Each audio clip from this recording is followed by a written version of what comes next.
lineup. But the fact there's sort of a Slark lineup, a Slark draft, where it wasn't the Slark coming out as the last pick, right? They show it third. It's time for PARIVISION to react. Overall, though, you feel that it's still a pretty clean Slark game. There's potential here for Radan.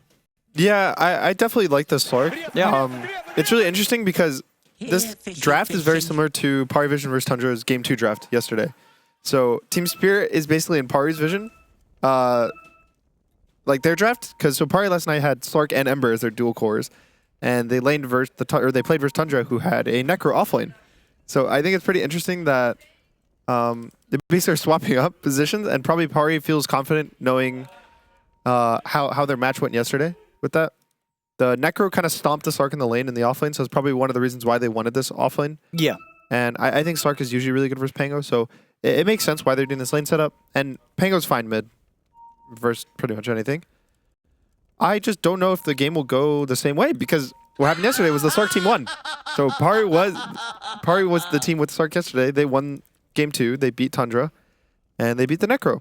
But maybe they learned. Yeah, indeed, how to sort of do what was not able to be done against them. Yeah. Last time round. So. It's usually interesting, because usually it's like the team that loses copies the winning team strategy. Yes. This is a bit of a different take on that sort of set of events. Well, let's find out. Of course, all important series here to play for. Winner will be going to the grand finals. Lose this best of 3, you are gone. Still, you came third, pretty good, but nobody wants to be third. Nobody wants to be second. You want to be first. Everyone wants to win. You want to be winning. Let's see who's got it in them here between Spirit and PARIVISIONers. Early smoke's coming out. Both teams very defensively positioned. We'll see if Spirit do continue the whole way around with this wraparound. PARIVISION are kind of ready for them. Yeah, Par's reading this. Yeah. This is going to be super bad, I think. Unless Ducalish just goes alone. Yeah, but they're a little hesitant on jumping him by the looks of it. Okay. They don't want to start anything. Holding back on dropping the skill points on most of their heroes yet. Okay, Maposhka. Well, that was... Oh, no. Yeah. I mean, he's still got Collapse by his side. Staying to be stepped with Root. Jumping forward with the shield crash. Trying to get in as well. The tag team, but the Burrow Strike's there from Collapse to hold the two of them back. Now we'll have to skill the Burrow Strike, but does stop PARIVISION getting a first blood as Maposhka's able to walk away safely. I'm surprised. I think both teams just didn't really commit. They're all more scared than they had to be. Just a bit. Nightclass could have even went to shards. Probably would have secured the first blood on the Warlock. I don't know if they didn't use a blood grenade, I think. Maybe they did. But no, I think you're right. I think they might not have when they went for that. Yeah. I mean, which team was right to be scared? Was there kind of a clear, if they did kind of just clash and go for it? I think Pari would have won. Yeah. So it's good that Spirit was hesitant. It was just because Maposhka just walked up to high ground after seeing the Jakiro. It was pretty sick. He definitely always strikes me as a player that isn't scared to just do stuff when he makes his own read, which I think is really cool to watch. Because most Warlock players or support players, they see this, they see a Watcher there or they see a Jakiro and they're like, oh, his whole team could be here. I'm not going to do this. But no, not Maposhka. Nah, he goes for it. And he gets to live another day. He does get to live. Courtesy of his team. See him getting chased out here by 9 class. Won't die, but definitely taking quite the punch here from 9 class. Also, this is letting Necro 1v on the Slark, which super good matchup for Necro. Slark really can't do much. The region doesn't matter, so DM will free farm. Anytime he gets a 1v1, he's going to be super happy just to play it out. And there's kill threat as well. Just, Radan maybe misses a pounce or he pounces in place, something like that. He'll just die. Absolutely, yeah, got to be careful in this lane. Especially the fact they have that Tusk. One of the better supports for being able to chase and punish a Slark after they've pounced. Still have the reach to catch them and trap them with the shards. They're going on Radan bot. He missed the pounce. Yep, they're able to block the pounce. That should do it, surely. Is there any chance of running? No, there's not. First blood for 9 class. Okay. They could do this quite a bit. Any time. Yeah. Has to be careful with how close Tusk is. They're going to be able to trap him in the shards. See, Maposhka's able to survive. Got the stick charges under the tower, though, with the tag team. He's gone. Radan, can he get something in return here? He's in onto 9 class. The heal comes out from DM, but won't save the Tusk. So Radan least able to find something in return. Yeah. But still, huge win for Pari. This is the exactly what we want when you pick Necro versus Slark 2. The hero, I think this is only the second game in the tournament. It was picked by 33 last time, and I think it owned. Top lane. Should be fine. Yeah, he's going to be all right here, Rue. He's got a salve at the ready as well. More than happy to take those trades. I like how the patch has developed. I think the very first, say, like 4 days on Group Stage 2, a lot of the teams were picking very similar heroes. The last patch, not really much experimentation, but I feel like especially this kind of playoff stage, has been a lot of new heroes. On mid. He's got a 3-stick. Nice, yeah. Indeed, the stick charges are going to keep him fine. Close. Snatched from your grasp. Like Necro's being picked more. Yep. Magnus as a carry. We're seeing Stanking as well was picked yesterday and today. So it's fun. I like these new heroes because people are starting to learn the map. The changes of the map, what heroes need to do. Kind of, you pick old stuff to counter other old stuff. And it's always fun to see what people do. Do you feel like there's any heroes that we were seeing at the start of the patch, but we're seeing less now? And looking back, it's kind of like, yeah, that was sort of a bit of a reaction to the new patch and overestimating a hero's capability on it. There was a Pudge. That's true. We did have a few days of the Pudge. Yeah, yeah, it was fun. I also question Dragon Knight. Yeah, I know he has a high win rate, but part of me wants to feel there's a patch that kind of fixed all the bugs around him that was increasing his damage. I think the hero might be balanced. Yes. Maybe. But what we're still seeing teams it gets banned first phase every game, so you'll never see how strong it is. Like, I want one team to not ban it, and if the hero gets 30-0. Grand finals, that definitely sounds like something Tundra will do. You know, they'll give it one game. They'll let it through. They'll try and beat it. Yeah. And if not, their opponents, I can see it. In the best of 5 grand finals, that's where they're so fun. You let one through. Yeah, you have it's like a whole meta of, okay, we can try this in the first game because we know they're going to do this, and you have a strategy versus it. And I know a lot of coaches and teams think this way, that if you can beat another team's primary strategy, there's like two trains of thought. Then it's over, right? Yeah, it's like you either ban it because it's their main strategy, so you just give it the respect and you just never have to play versus it, or you find a way to beat it, and then it kind of messes with them because now you're getting an extra ban, and also whatever they're most confident about isn't going to work. I definitely also, if Pari's there, I feel like Pari would do that. Sure, I feel like Tundra would do that. Yeah. Both those teams kind of strike me. Ooh, nice skewer from Satanic. Let's see if he's able to finish off Rue. Rue's got the stick. One more hit. He's going in for it, and he'll find it. 3 kills already here for PARIVISION to start off the lane. 3 for 1. Going really good. I also do like the skill build. So after watching it a few times from Magnus's, it feels cool. Going for like 0-4-4 and not going for the Q. Yeah, absolutely. Yeah, especially when you're carry position. Yeah, specifically for carry. Just it makes sense that Skewer is actually a really good spell and it lets you hit them multiple times, whereas the Q is more of like it lets you get CS in the wave, and you already have Empower to give you a bunch of damage, so it's not really needed. Yeah, he's in danger. Let's have a look. He gets the silence off, but the Rolling Thunder's already there. His stack is also in danger. They could take this right yet, especially with this Arcane rune. No one's going to stick around and... Okay, well, no, he's not. He's a little scared. Laurel's here. All right, fair enough. I thought they would commit for that, still had the Arcane going and bottle charges, but he didn't want to play at the risk of sticking around.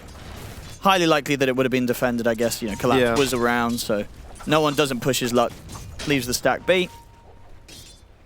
Dying when you're ahead. Yeah, it's unnecessary, right? The worst. Yeah. It's not too much gold. Sure, you're giving him to 2 camps worth of stacks, maybe like slightly less than 3.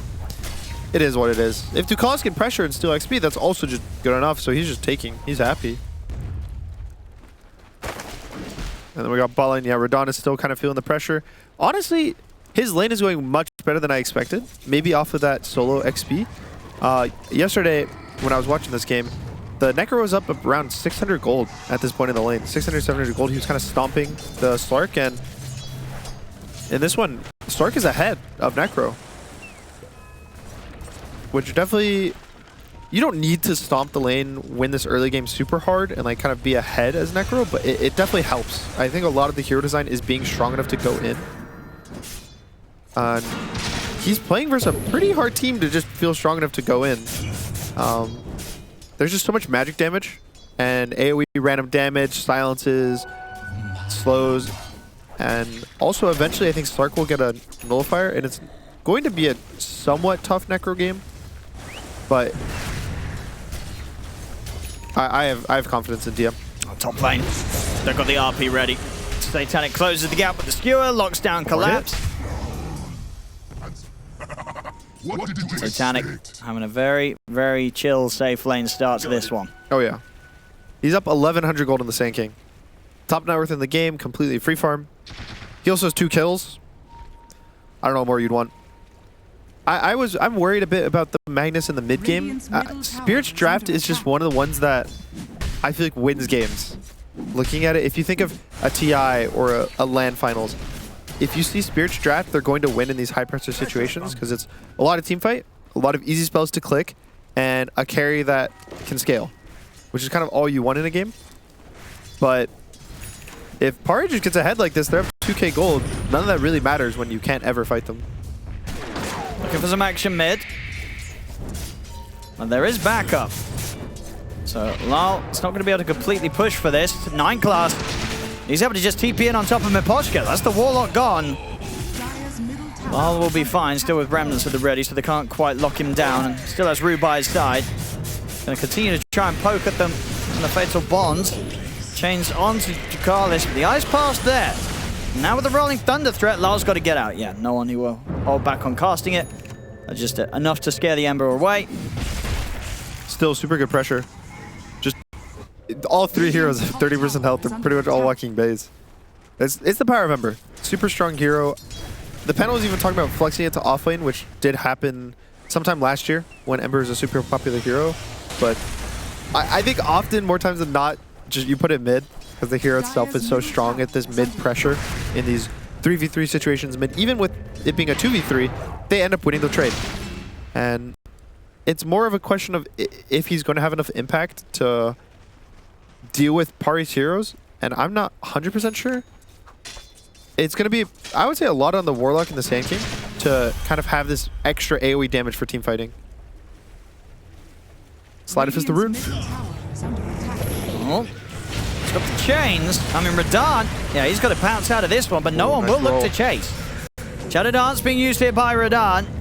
Well, He's trying his best to juke the Rolling Thunder, but they're still in on top of him. The heals are more than enough to keep Radahn fine, though.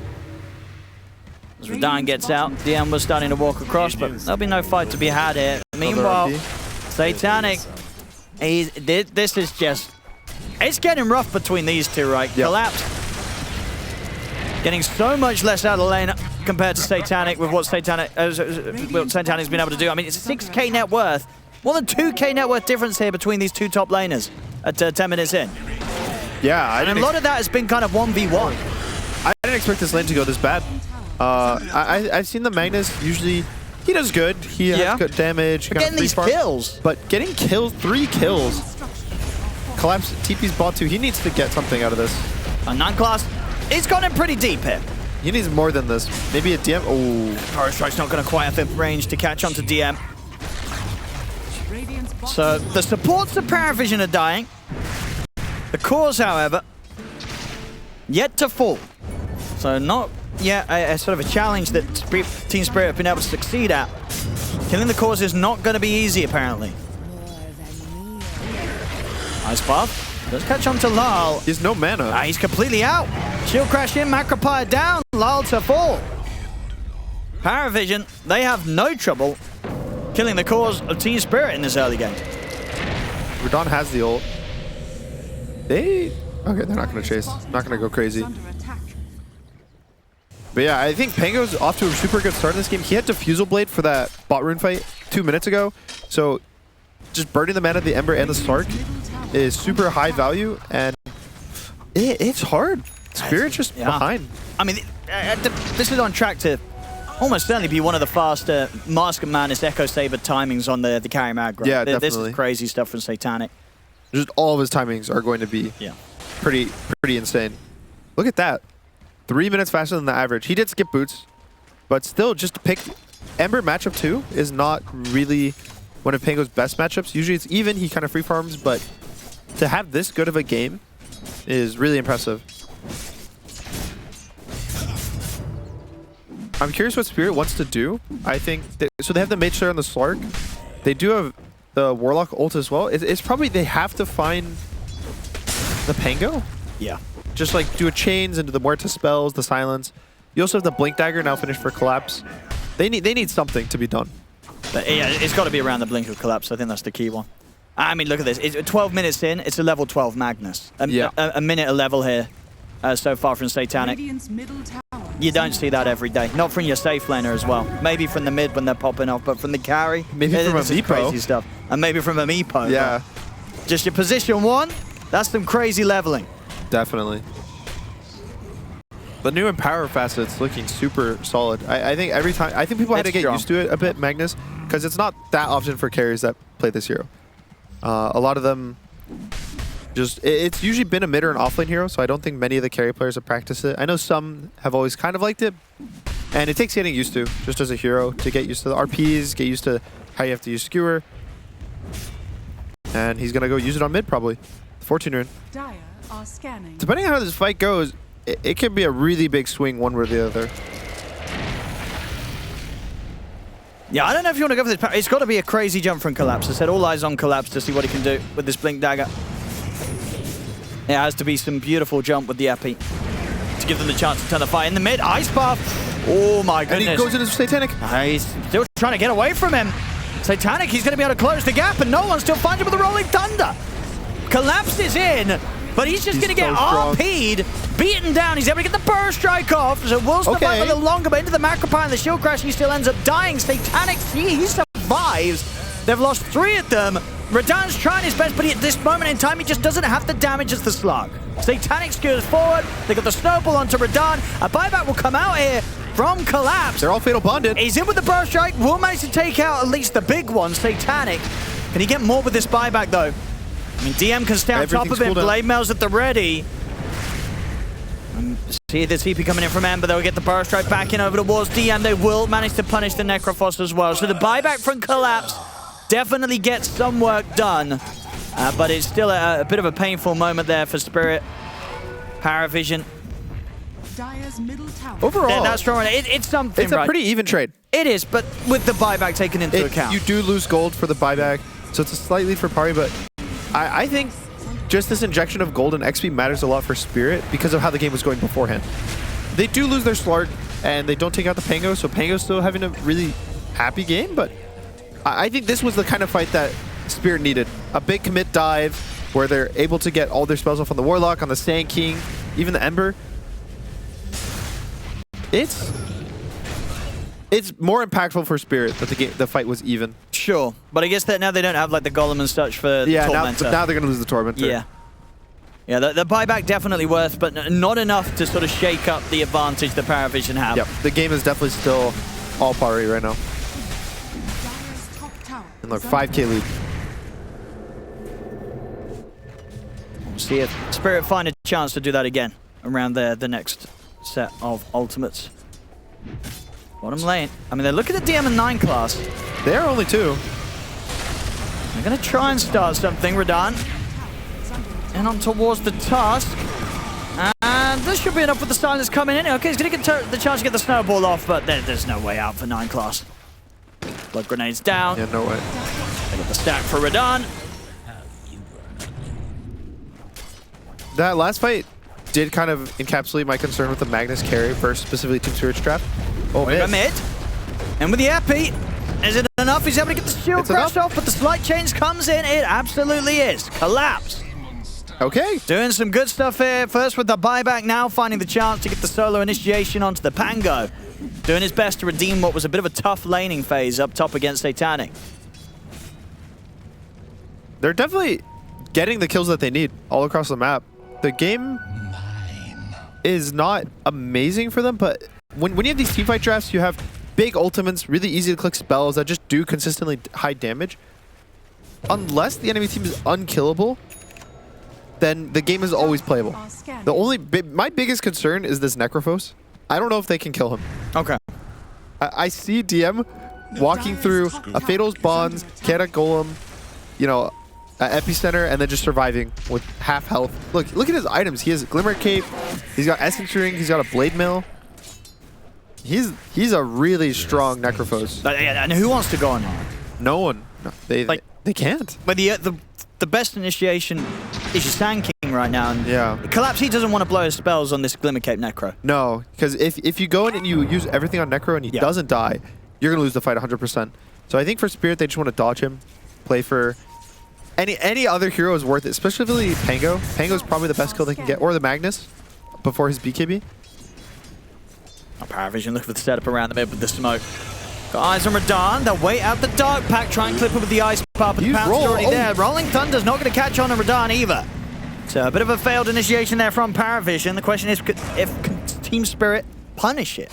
They might look to.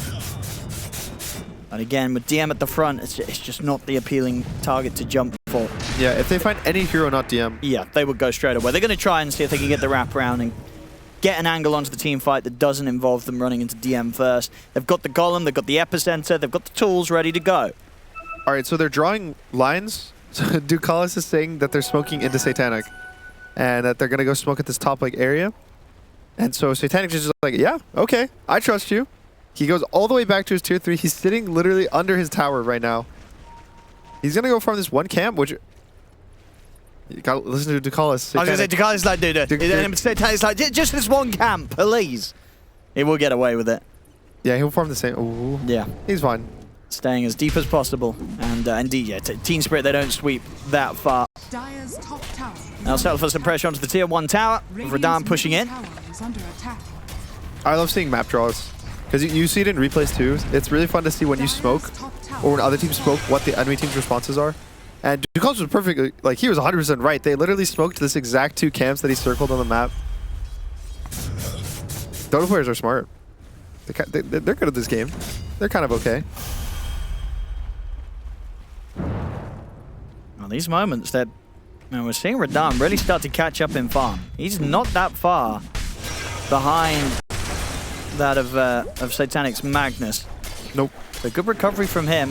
Aghanim's done, going into the SNY BKB next. The big thing is his XP. Satanic is just super far ahead, level 15. Also, with the build people are going, it's just a bunch of stats. Collapse. I mean, yeah, DM's sitting here. I mean, Collapse is like, I want to go, but I also don't want to go. Maybe they want to go now because they've baited forward a bit more. It allows them to get the Burrow Strike over towards 9 class, but now he's been skewered so far away from his team. Satanic just pulls Collapse away from any potential backup so they can take him out. And there's just not a chance for Team Spirit to connect to him. No one. He'll chase over towards Miposhka. They get the slow with the defusal. Sets up for DM to walk in, slap him down, take out a second. I mean, we're seeing just with the way PARIVISION can set this up, how difficult it is for Team Spirit to find a chance to jump. We'll see Radahn try and look to Satanic. The RP gets Dark Packed off. Rue dying to the Macropire during the Pierce the Veil as DM gets a double kill. 9 class, he's in with a punch up and snowball control onto Radahn. Radahn can't jump out of this.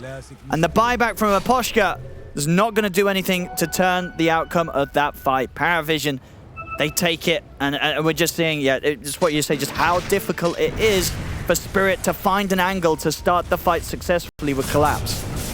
I thought it was a bit weird of a jump to go when your Slark kind of has to use his ult and his double jumps to survive.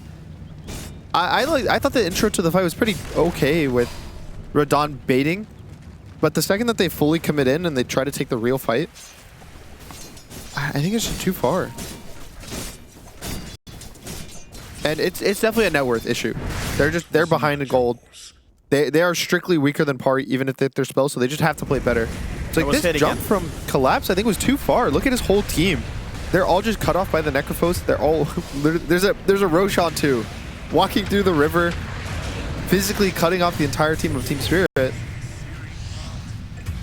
Yeah, I mean, I guess that is the thing. It's like, even if Collapse can get past the Necrophos, they've got to be coming from an angle where Follow-Up can also get past the Necrophos.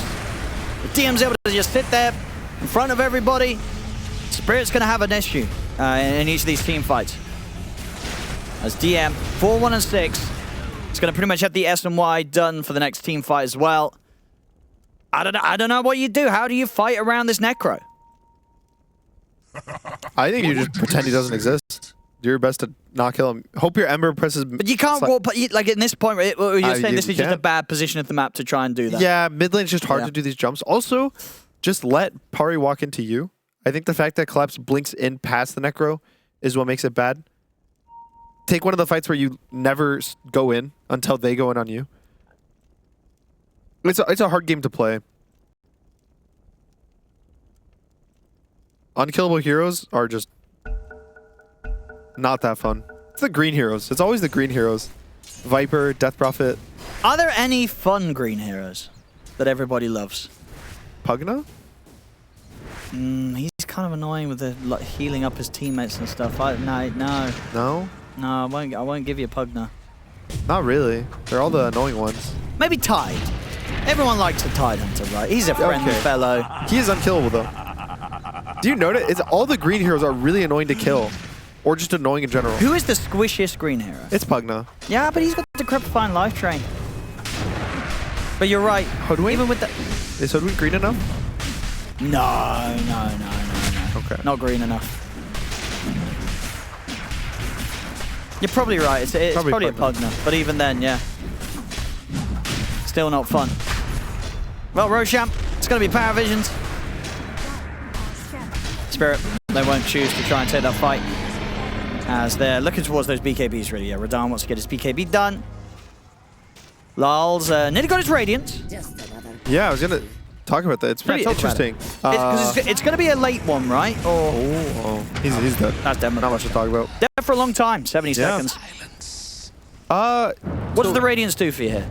It's a scaling item. It lets you do a lot of damage because you end up being in burn range of heroes most of the fights with Slight because it's still burning while you're slighting. So I think it's kind of a, we need a lot of damage. It's the biggest damage item you can buy on Ember at this point in the game.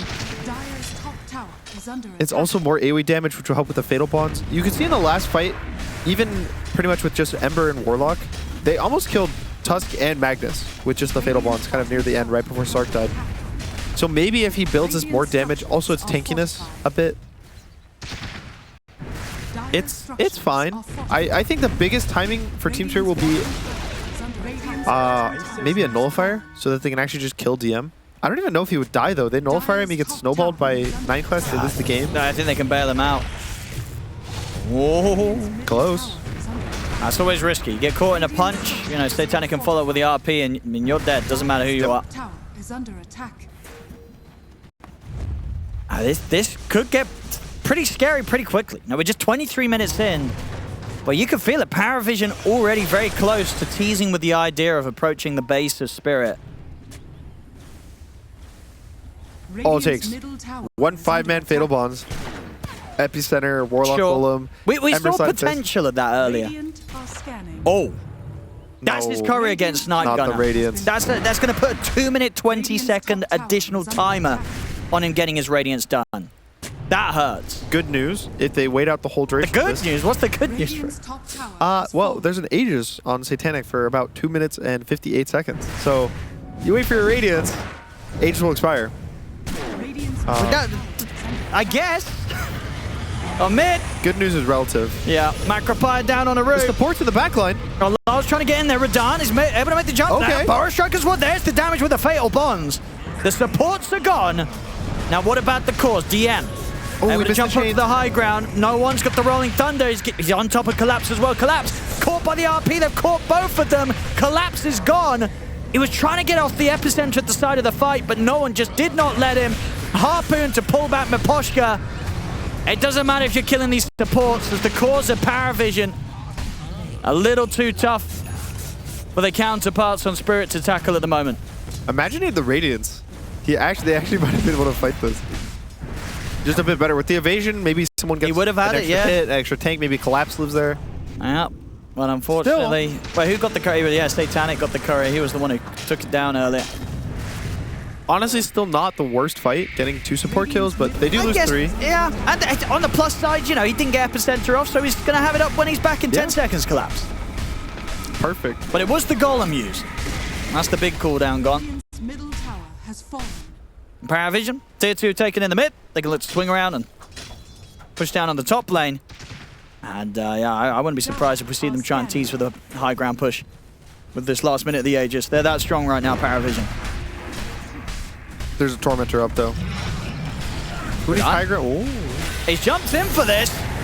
They're going to try and combo him down. All right, he's got the BKB. He's got the BKBs, turns towards Satanic is dying. able to get the kill. Satanic gets the steward back on a collapse, but Satanic will fall the once. He's going to have the Aegis circles back for round 2.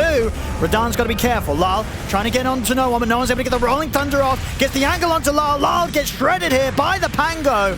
And Radan, he's got to run. No one bouncing around, fully controlling him, kills him as well. Triple kill for no one. They tried to fight Gunnar, but it's just not working. It's not. It's 2 fights in a row without the Ember Radiance they take. And I think it matters. This item matters so much. It's 5,000 net worth that Laro's missing just to force these fights. Imagine how different the game would be. I actually think the game would be so different if that Corey didn't get sniped. I think these fights would have been closer. Maybe they get an extra kill, maybe an extra survive. They might be able to kill no one there before he gets his roll off. Oh, no one. He's going to keep killing them. He's found Maposhka.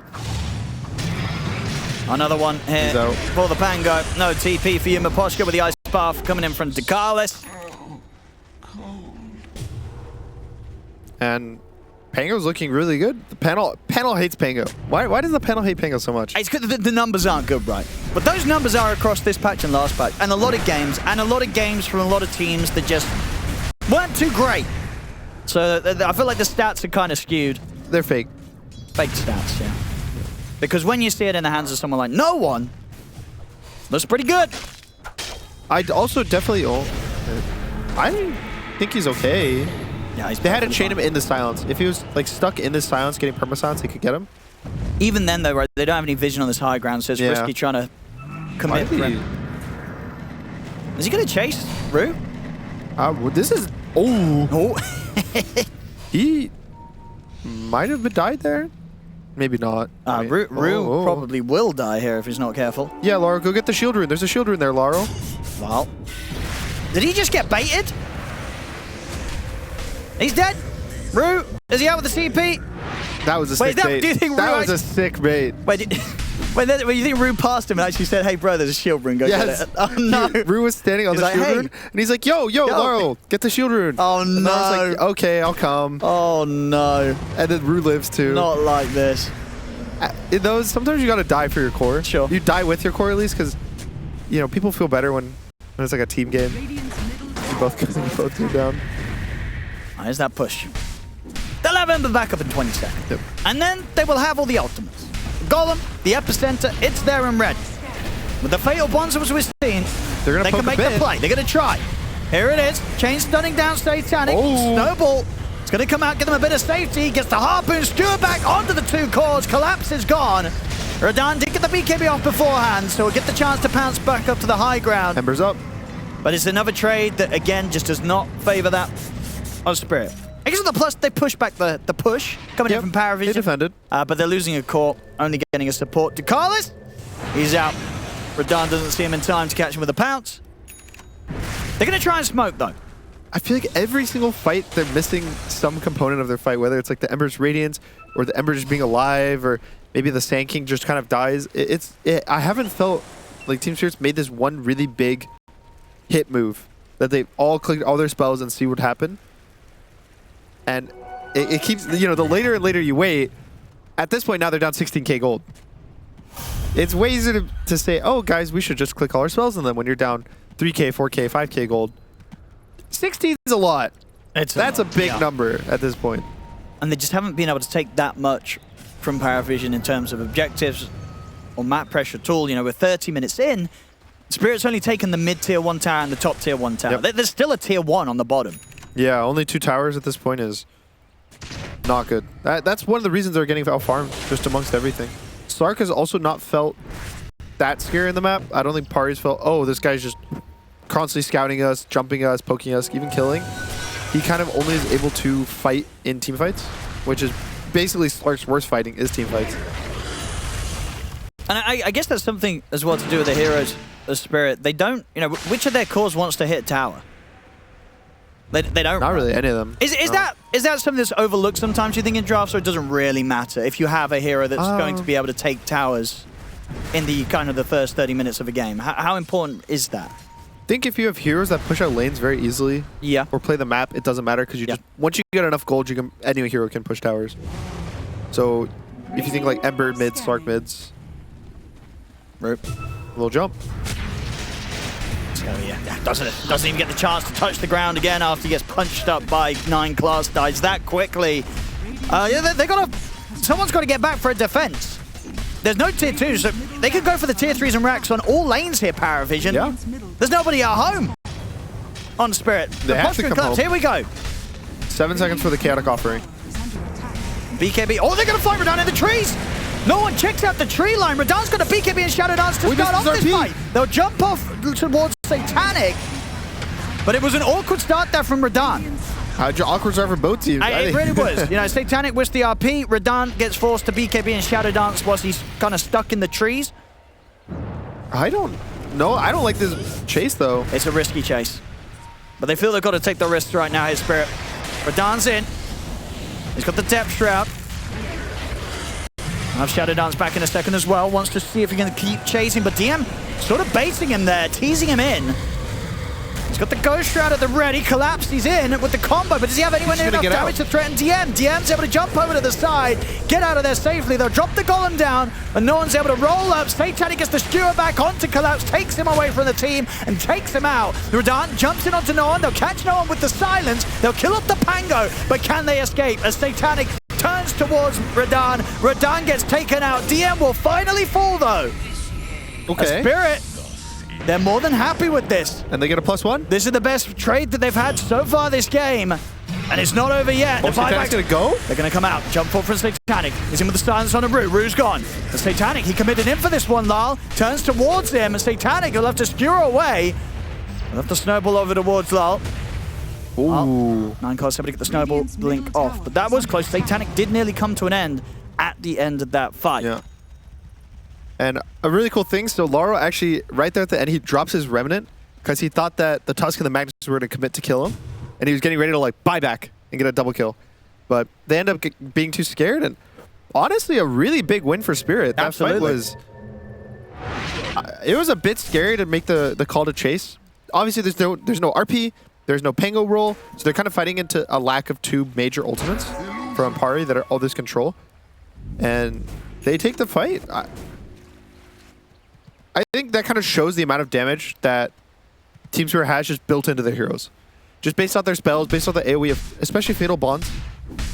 It lets these like little chip spells like Sandstorm, which at this point in the game, most heroes aren't actually that scared of, do significant AoE damage. And Lauro's starting to feel strong. He's starting to feel like the Embers in the games that we've been seeing this whole tournament. Yeah, he's getting up there. Top of the net worth for his team. Catching up to that DM, still a bit of a way to go to be there on the level of no one and Satanic. Next fight, once again, PARIVISION. They'll be able to turn up with the Aegis. They're into the pit. And Spirit, they won't look to do anything about this one. So they've dealt with them once there.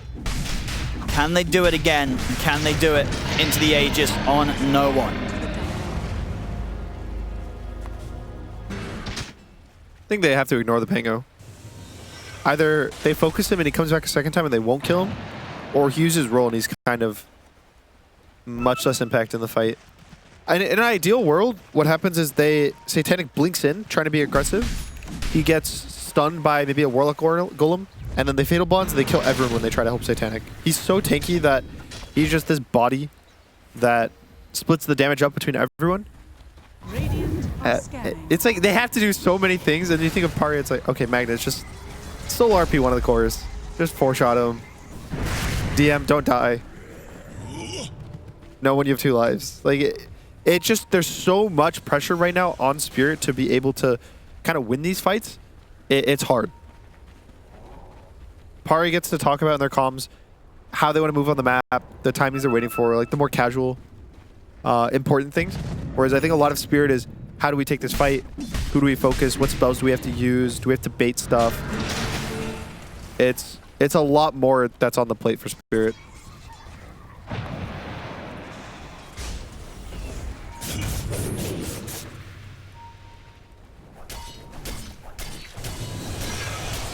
The other big thing that fight was, so Satanic missed his RP at the start. So I think Ember Sleight of Fist dodged it when he blinked into the base. So not only is Satanic blinking in very aggressively, but he misses his RP and got stunned. So that was pretty much a worst case scenario for Pari. And it still wasn't, you know, that close of a fight. And now Satanic's got a refresher. So 2 RPs, 2 BKBs, 2 Bloodthorns even. Yeah, I mean that's sort of the recipe to end the game, right? Yeah. If Satanic gets an RP, he'll too. It's been a lot of fun. There's a lot of refreshers this patch. The games are going a bit later.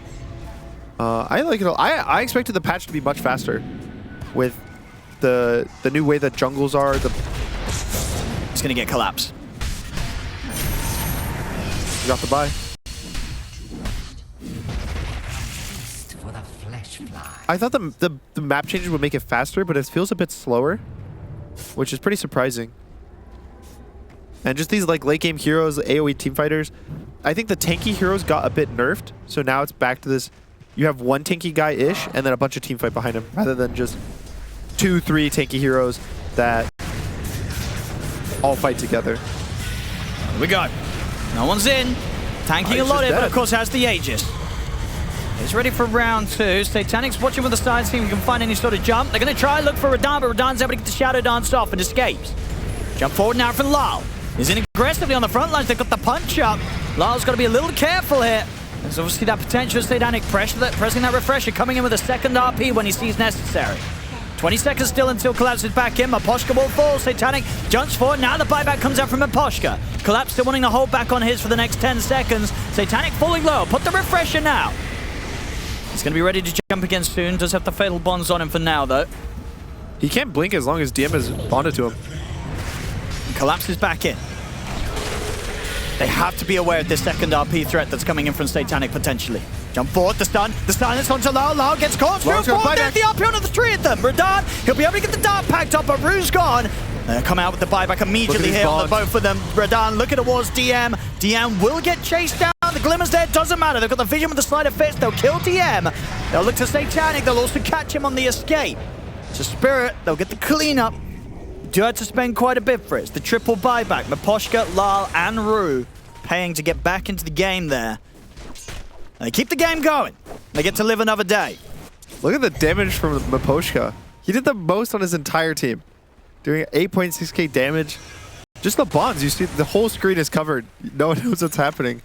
And a bit deep. I think the no one blink using his first life was a bit too much kind of greed.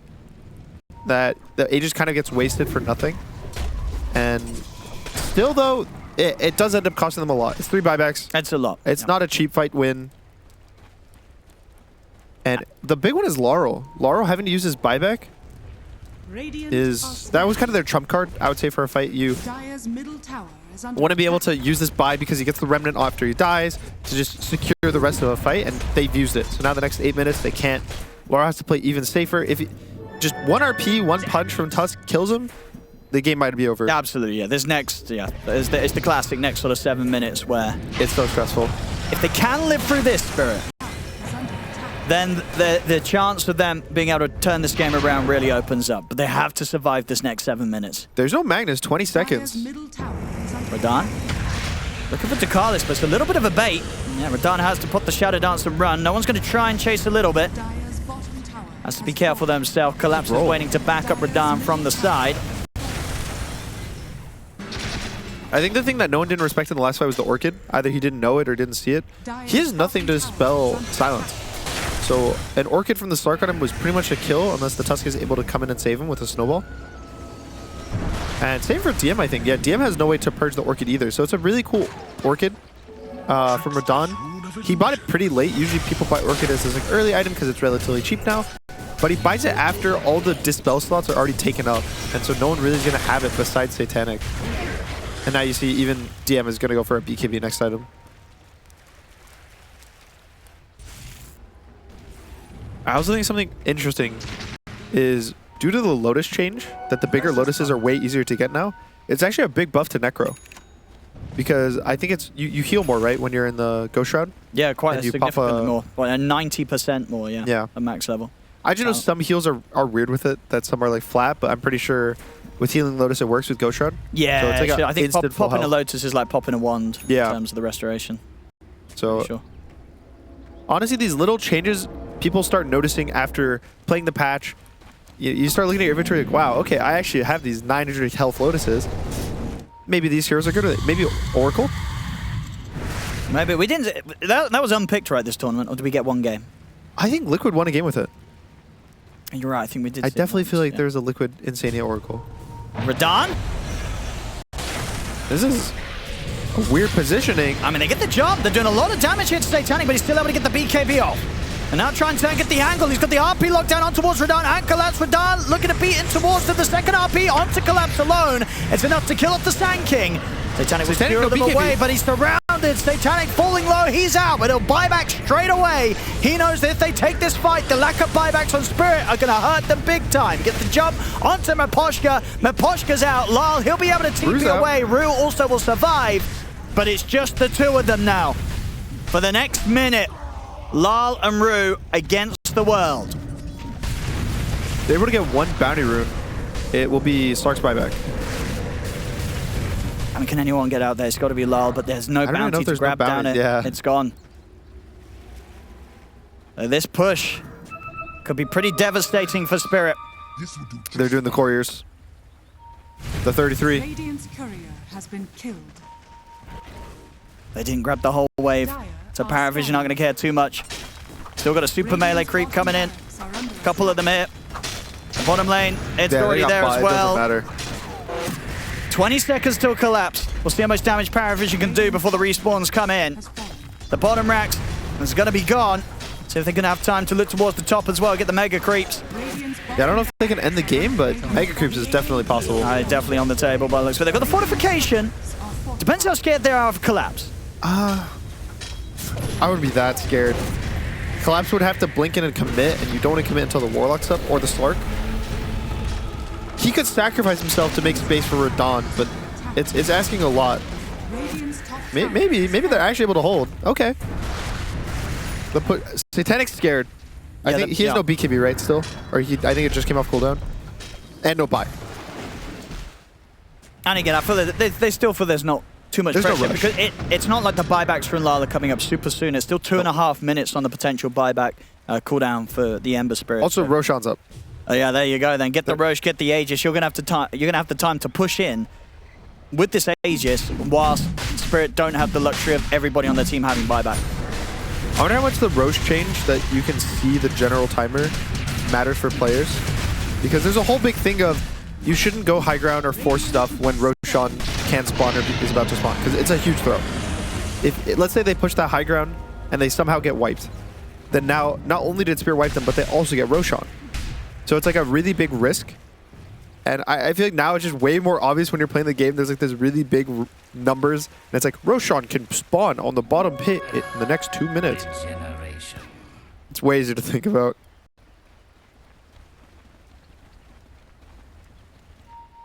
Smoke up for Spirit.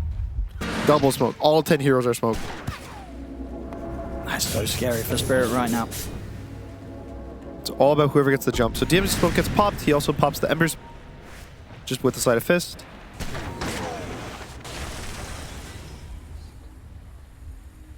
Now what's the buybacks right now? It's Slark has his, Slark and Sand King. So both of those heroes are able to get jumped. Or take these like long extended fights. Yeah, 1 minute for Lals. The big one. I think that's the biggest buyback in the whole game. I think Laurel has the amount of damage, the items, to kind of just 1v5 a fight when everything is on cooldown. And honestly, Miposhka too. I think Miposhka needs to be alive in these fights. He has his as well in 25 seconds. So I think that those two heroes together can carry the fight.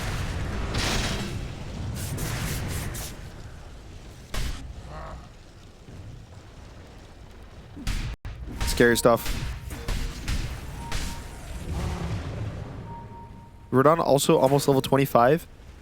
I don't know which talent he's going to go, but Slark 25, both of them are pretty good talent just for these extended fights. Either you get a little more protection with the ult duration facet, or you just get the what is it, Essence Shift stacks duration. They're both super good.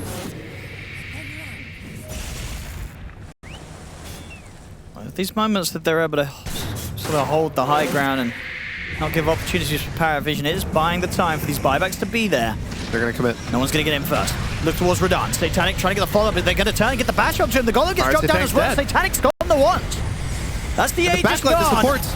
They get the Reaper Sight down on a Radahn. Round 2 here ready from Satanic. Radahnn's able to put the BKB, turns to try and chase down DM. Lali's going to chase outside of the base to look to finish up the support. He'll get to Carlis. And now the Rolling Thunder from no one clips on towards him. He's gone. Almost certainly going to have to use the buyback as both Collapse and Lal, they'll use it together. Radahn, he's in trouble as they'll chase him here. DM kiting Radahn out to the side of the fight. Satanic, he'll get the skewer across, clips on towards Collapse, but the Yules is there. Collapse able to dodge the RP and get the chance to burst straight back to safety. Radahn gets back in onto the Laura on the back line. Satanic is still alive, but finally falls. They push on, they're able to hold off PARIVISION from pushing in. As Spirit will keep their hopes alive. It's going to be a full team wipe.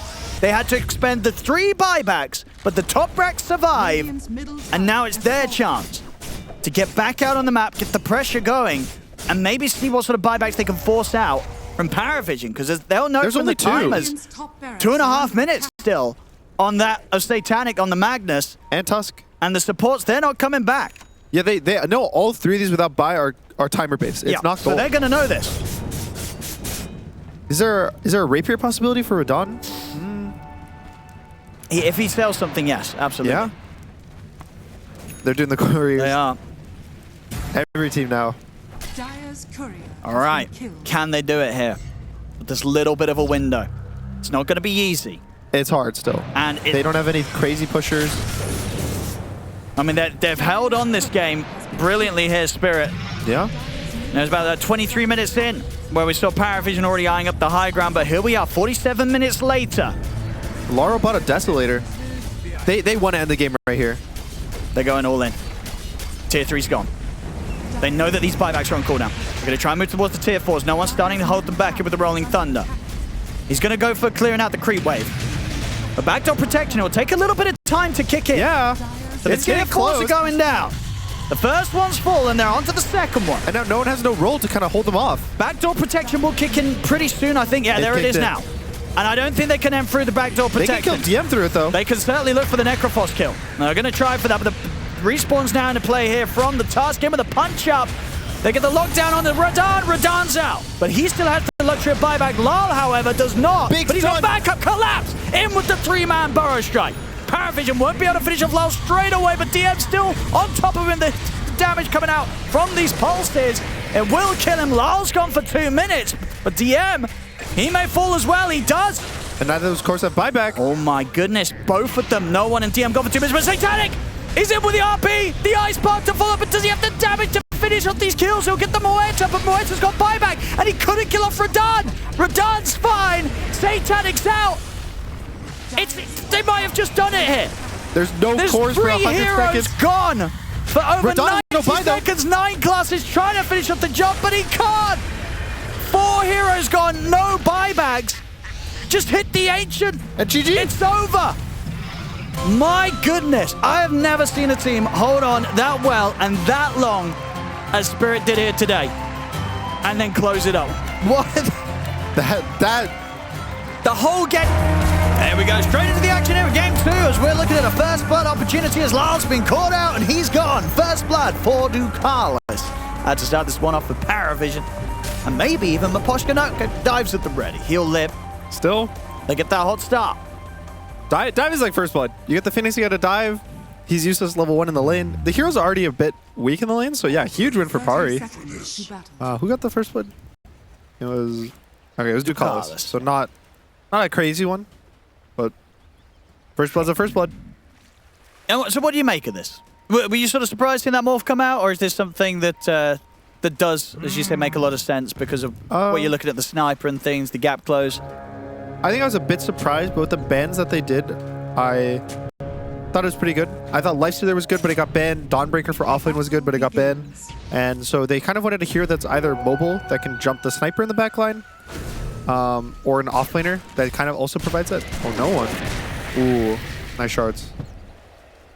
I mean, because what is what are the biggest threats for the morph in this sort of game? You know, what is he actually scared of? Nothing really. I would say mid-late game, Morph actually is susceptible to physical damage due to the fact that you kind of like shift into strength, right? As you have to like tank up and tank up. And as you're going to strength, you keep losing more and more armor. So you actually, when you're low health, are really good for physical damage. And then you start being worse and worse and better versus magic is like the pretty interesting thing about Morph. So in this game, eventually he'll just die in an RP if he gets RP'd and then the sniper's hitting him.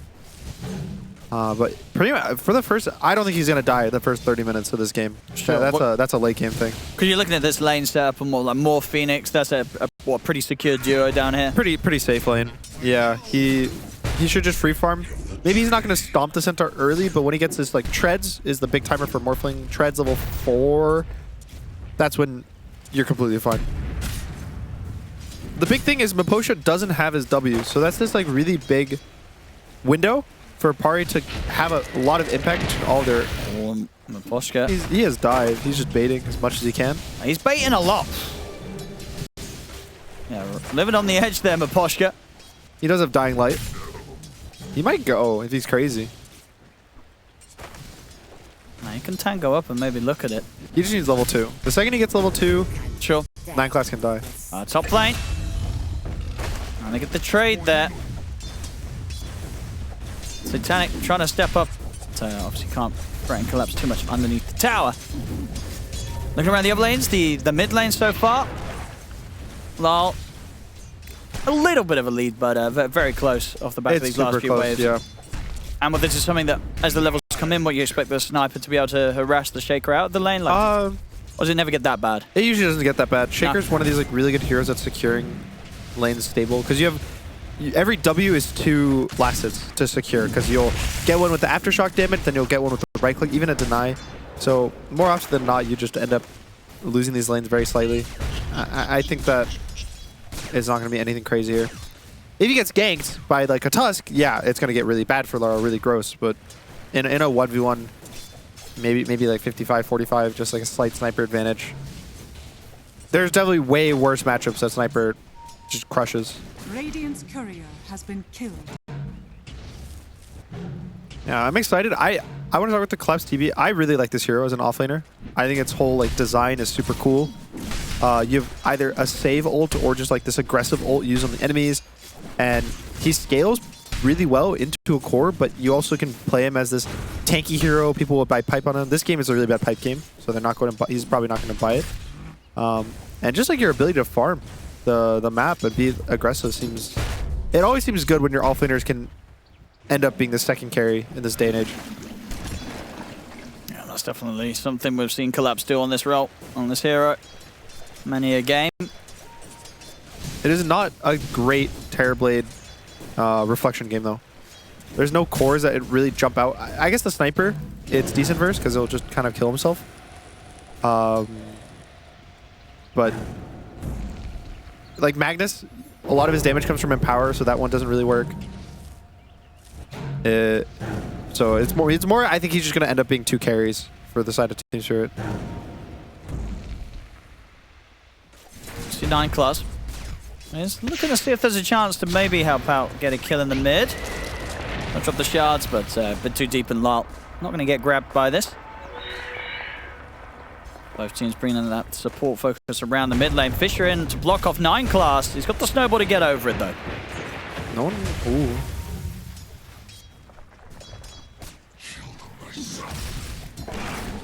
Top lane.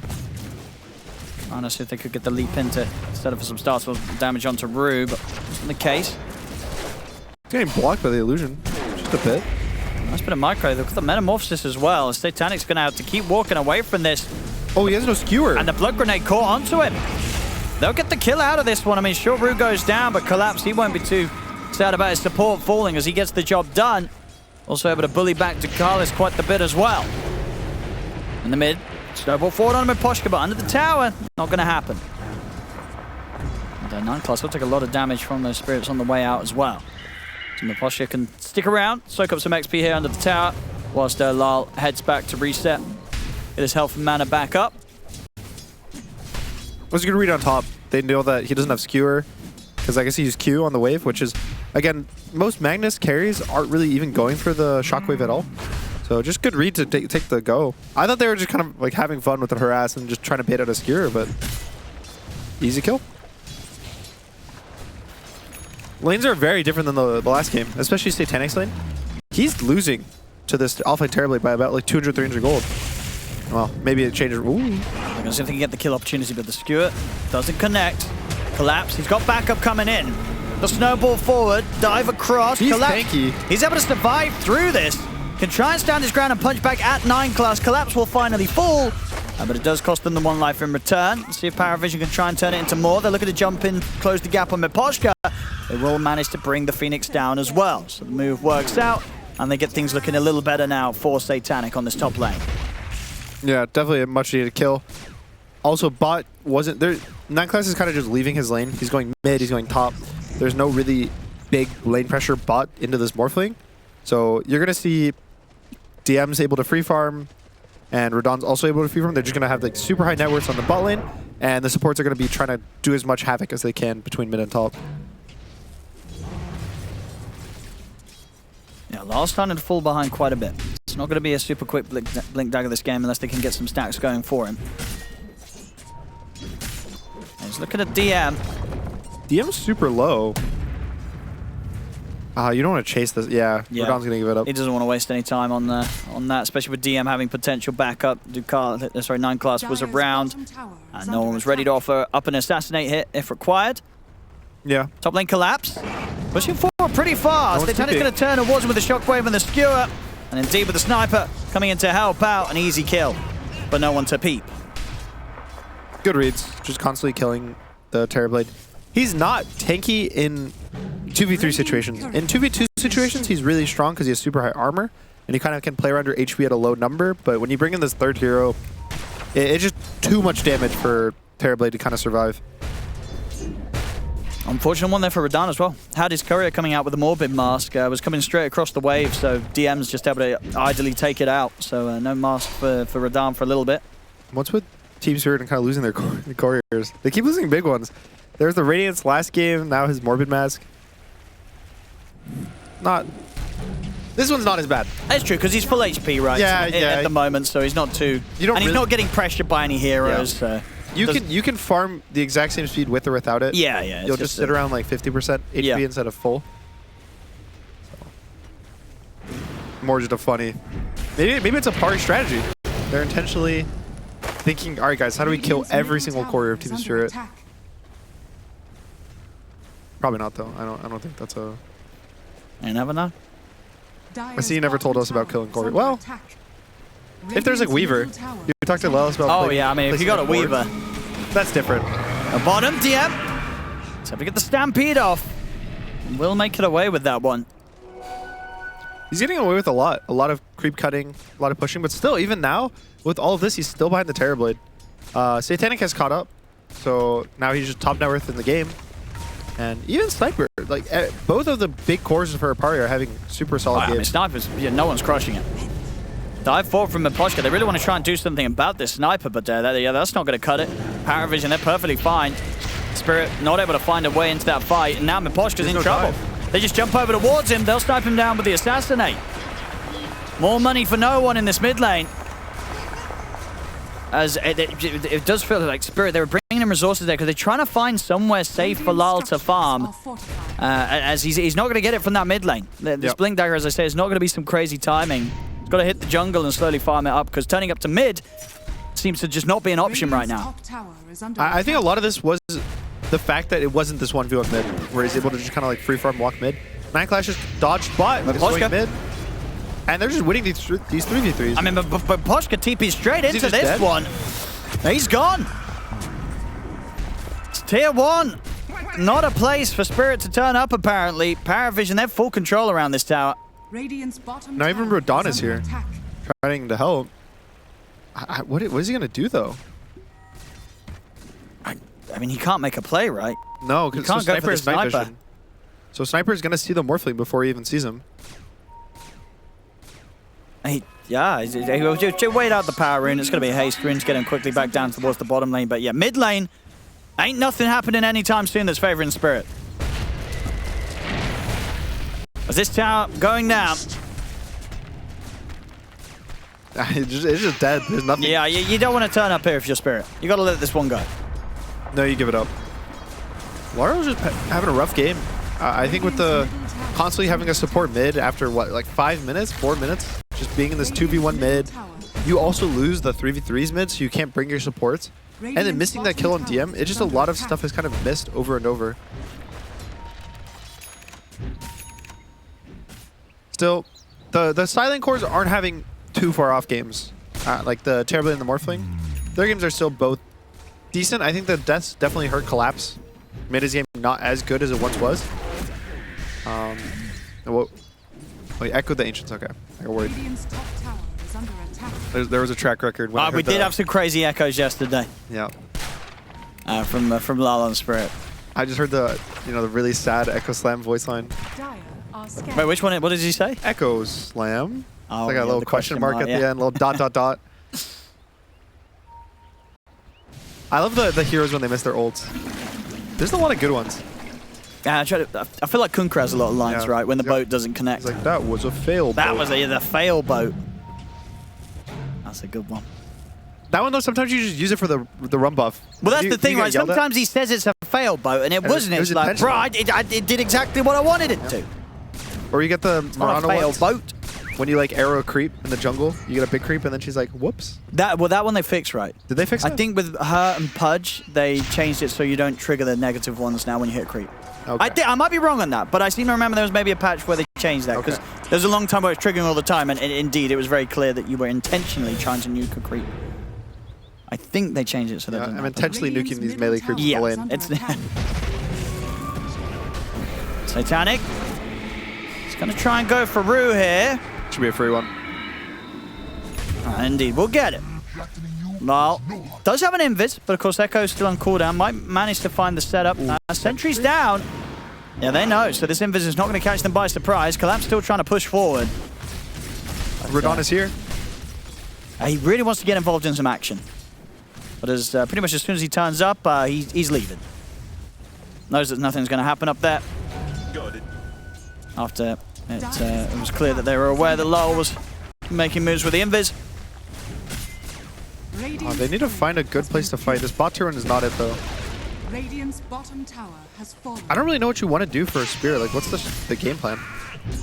You should be some sort of smoke up with the next Echo, right? With this on Shaker. You need to kill the sniper or Mag. Just go with some sort of like Phoenix Shaker play. Yeah, it's just Mag is so tanky at this stage. He's got 1.7k HP. It feels hard to bring enough damage, especially with the fact he's always around his tier 1 tower, so Sniper can TP. Even if you end up killing Magnus, you're all gonna die. That's why these tanky heroes are consistently really popular and strong. If you think about just the Dota meta, the pro meta over the years, every time there's a tanky hero that does high damage, it's super, super popular. Last patch, what? Dragonite was in that vein. Lifesteal at the start of this patch was in that vein. You got Magnus. I think there are times where people were picking TB first pick like this, but it was for a carry, and that was purely because he was unkillable. Dusa. There's a lot of these carries that just can't get ganked.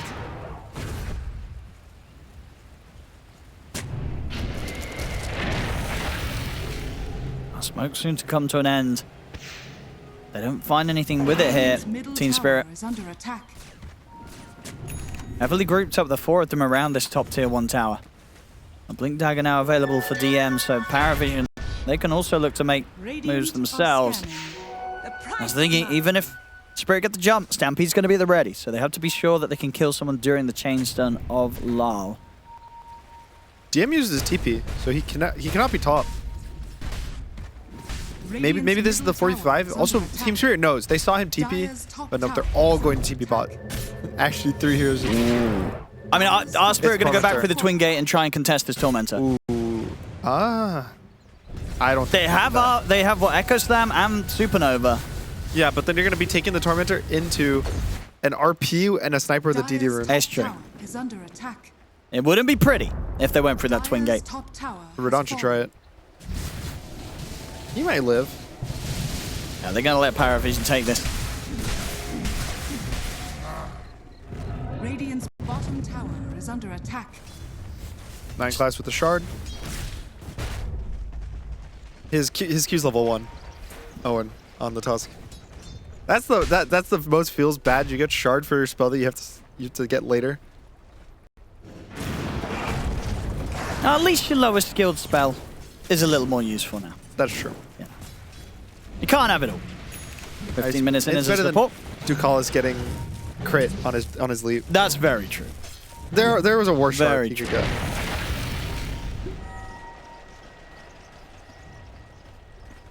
Spirit. It's 7k lead. I didn't even realize. Yeah, it's building up. They're just not really able to do much with Lyle at the moment on the Shaker. They tried for the smoke play, but it is just going to be a very slow game from Lyle to start off. Falling behind on the gold. I mean, nearly both supports for PARIVISION are catching up with him. Yep. Impact hasn't been there so far. Yeah, Ducalis has no bonus gold, no shard or anything, so he's just almost at the same net worth as the Shaker, just playing the game.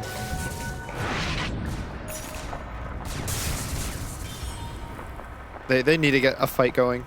This game, I think, is harder for Team Spirit to come back in than the first game. They don't have this overwhelming team fight. They don't have Warlock. If Team Spirit were to win this game, I would say it's more of a Yatoro performance, a Radon. Which is possible. Yeah, especially on the Morph, right? This is one of the best heroes. One of the heroes with that just insanely high skill cap. A lot of potential what these players such as Radon can pull off. You know, Grandmaster tier. He's seen it all, he's done it all on the Morph. I wonder what the build on Morph is. It looks like he's gonna go Butterfly, like Satanic Butterfly. Yeah, but he'll actually finish the Satanic first, because that's going to be quite early in the build, right, to get the full Satanic. Strange. I would maybe the Butterfly before it. Yeah, there's a likelihood he's just queued them up in whatever order. Yeah. Because yeah, the Butterfly first would definitely be much more typical. You think you would ever go Ags on Morph? Have you seen the new Ags? Like, when would you get it? I don't think I've seen anyone buy it in these games. Well, you could like make an illusion of Magnus, and then the illusion secures the mag into you. The question then would be sort of like how much have players played with that, do you think? Like, how many games has Radon? Probably 0. Yeah, got the Ags. It's actually really good in Gyrocopter matchup. Because your illusion can flak and shoot everything. Magnus probably not so much, unfortunately. Smoked up. They want to pick into Roche. They have really good Roche taking team. They have Tusk with 2 physical damage cores. So just like 1 kill, maybe 2, and it's enough to go. They want Radon. On class. Trying to bait some sort of action in here. I mean, it's allowing Satanic to walk up. Doesn't find the RP there. Radon's able to get away. Still they get the harpoon back, but turned into the Tusk. He has the snowball. Still though, who stomps there into the snowball from 9 class. Punch up. They're locking him down, and they got the damage though. Not quite. Another waveform from Radon. Continues to run. Skewer 4 from Satanic. He's in. Doesn't feel that he needs to use the RP, and indeed he does not. The who stomp from DM enough to make sure that they can eventually bring the Morphling out. Okay, easy kill. That was the hope of Team Spirit, and now it's gone.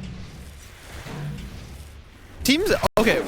Why do I feel like the teams that just have no hope keep winning games and doing better though? There's Chimera. We had that whole Spirit's done it a lot, yeah. We have a lot of comebacks. The last game, there are some 70-minute games where teams should win. They shouldn't, you know, and they don't. Radiant's top tower Is this the type of game that you just are mentally giving Radon, and you're being like, you're presented this game on a silver platter, you gotta win us this game? And maybe it's easier to win these games than even games. There's Maybe. less pressure. Radiant's top tower Maybe. is under attack. It's really going to be down to Radon and Collapse, though. Oh, yeah. Lala's struggling. Yeah. You definitely have a much harder game than the first one, even. I mean, how come his game has been slowed down as much as it has? His dagger was super slow. Yeah. And then his team he's the only one that can make moves. So every time that they wanted to make a move or make a smoke, he was in it. So he's not able to just hit creeps and farm like any other mid would do. Whereas if you... Ooh, close. If you think for Pari, they got Magnus that can kind of make moves. They got Center who can, they got Tusk who can, and Sniper will show up by just ulting halfway close. It's just there's way too much pressure on Laurel, I think. That's why maybe something like a Lifestealer instead of the Morph or the Dawn, which were both banned. But something that could go in and help Laurel play the game or initiate for him. Because now it slightly feels like Team Spirit's just waiting for something good to happen. Well, look at this. This could be something good if they get away with it. They're into the pit. And it looks like they should get away with this, right? Yeah. This is good. They have the glyph as well for the towers. Yeah, they're getting this. All right, this is a super cool call. Why don't you take this? Super bold, but it works out. I think so. Roche feels a pretty bad objective right now overall, compared to what it felt in the past. I think Tormentor just feels so much stronger because I don't know why. It's just I guess the shard actually helps you when you're alive, whereas for the Aegis to actually have impact, you have to die to some extent. The biggest one though is the fact that they're taking away the Aegis from Pari. So Pari's not gonna have this super big timing in the next 3-4 minutes that they can just end the game with Sniper Aegis. And even just taking away, it probably delays this game by at least 10 minutes. I don't think this game should end soon. Ooh, look at the damage.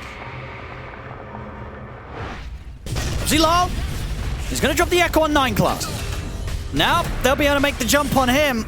Lar's going to die. Easy kill. Says who? Which one? Who's saying that? Is Lars saying easy kill? Or yeah, you're telling the boys easy kill. I got that Tusk good. And the 1-for-1, but yeah, that was the Echo. Unfortunate as well, though, still that level 1 Echo, so not even there. They're slightly 10 seconds short to level 12 as he was that close. How much XP was he short? 10 XP short to level 12. Unfortunate. Ooh, okay. What have we found? That's a bad bug that Radon did not know about. He can't bug! We don't have bugs in this video game. Wait, what was going on? What did he do? So because of the facet that always applies Empower, you can't empower yourself and then turn into Morph and keep the Empower. Yeah, but that's not a bug, though. That's a... is that feature or bug? It's a bug because normally you don't get the fastest when you turn into someone. You do. Oh, there you go. Then that's a feature. So it's a feature. That's definitely a feature. Oh, is that a feature? What? No one dying like that? Yeah. Well, that's yeah, collapsed. He'll be happy with that one. He's ready to carry now if he's able to kill off the sniper in such fashions. But no, that's a feature because obviously when you're Radon and you turn into the Magnus, you will be empowered when you are the Magnus. Correct. But the whole point of this matchup is that... Wait, hold up. There might be a fight? Oh, no, they just wanted to get away from Radon, I think. Yep. You empower yourself, and then you turn into the Morphling. No, for sure. Yeah, and then you keep the Empower as the Morphling. Yeah. But now he can't. He can only use the Empower while in the Magnus form. I mean, that's just that's the new Magnus, right? Yeah. Because the Magnus, because you got to remember, right, when you're playing the Magnus, it also physically... It physically doesn't let you cast it on yourself as well. Oh, really? I see. Yeah, because I tried. Because whenever you play Mag with this, you're like, well, what happens when I do cast it on myself? It just will not let you do it. Ah. So it's not. Yeah, it's working for him as the Morph when he turns into the Magnus, exactly the same way it's working for the Magnus when he has this facet. Okay. Yeah. I understand. So I see the confusion because you're like, well, maybe Satanic cancel, but no, it actually changes it so he can't click himself when he casts Empower. And Laura's dead. Interesting. Okay, well, I definitely don't think Radon knew that going into this game. There is definitely, I absolutely. If you have, because has Radon played much Magnus carry himself? I want to say I don't think so. Because it's one of those, yeah, I don't think he has. So indeed, it's one of the things, indeed, you only really realize when you play it. You're like, oh yeah. Like, it makes sense because what would it do anyway if you could empower yourself because you're always empowered? But you would maybe think that maybe that wasn't added so it actually stopped you from being able to cast on yourself. But it has. When you play, you can't He played cast one Magnus game today, 4 hours ago. Oh, there you go. So he knows. So he knows. But maybe there's also the chance when you're playing the Morph, you're like, well, maybe the code doesn't work, so it also stops me doing it. Anyway, on the high ground event, they're going to find DM. Okay. The more we talk about this, I feel like Park just keeps throwing every time we're not paying attention. So Noah goes down, and then DM goes down. The games are just getting closer and closer. Oh, it is. I mean, this is the thing, right? You cannot write Spirit off. Call us. Okay. That's another one. You can't write Spirit out, especially for anyone that's watched Game 1, right? They know. Yeah. They're like, it doesn't matter what sort of gold lead PARIVISION has. Like, Spirit, they're absolutely still in it to close it up. 5k gold lead, that is nothing. Spirit do not care whatsoever. They're ready to just come at them with the outplays, as we saw from them in Game 1. Yeah, definitely. And now the Tormentor's up, so they're gonna... This lead, what was it? It was like 8k? 7k, 8k is now just gonna go down to 2. And again, super good morph game, scaling into the game. Slightly less good as to what I thought it would be. Yeah. But still, very good morph game. And there's other heroes he can turn into. I would say at this point he probably realizes to not turn into Mag because it's kind of useless. Centaur, just having the stun, you can start the cast animation during the waveform and just like stomp while invulnerable. It's really good. Even the Tusk just for like save, for tag team. And he might also turn into Mirana. I was going to say for the elite, for the attack speed. For the crit now, with the shard. Yeah, the both of them, right? The attack speed bonus and the crit. That's probably the best one. Yeah. Yeah, I'd agree. We'll see if he does go for the Mirana if he gets the chance. It's hard though. It's very easy for Mirana. Ooh. He's already morphing. They got the punch up. Do they have enough damage to take him out? Ooh, they don't. Radan's out. Lulls in, gets the echo off onto the both of them. So now it's got a little bit messy here. They'll get the skewer back on the collapse. They'll drop the RP onto That's collapse. Everything though. Maposhka's still got the dive away. So he's fine. It just end up being the 1-for-1. The smoke. It's there in time. Stops the assassinate. Radiant's middle tower is under attack. And they didn't want to use the RP. I think if he RPs Radan there, he might just die. Yeah, because they don't have any ways to get him out of the RP. We'll see it again here. He definitely had. So he's Mask of Madness on Satanic. I think he was Mask of Madness the whole time. He was. I'm pretty sure that looked like boosted attack speed the whole time. So he just didn't have the option to get the RP off towards the end of the other stuns because of that self-silence. Which can happen sometimes. Yeah. Then you got to be careful with those Mask of Madness usages. Faces Void players. Oh, I've been there many a time, yeah. Yeah. Feels good on Magnus though. That I really like Magnus. Like the whole item build feels good. You're really tanky. He's also going for Revenant's Brutes this game. I think Sniper might as well, which is very good item versus morph. Yeah. The panel talked about how they don't really have mixed damage for Pari. They're all physical. So just getting this little extra magic damage crit built in to help you kind of ignore the Morphling armor is just really nice. Dire are scanning.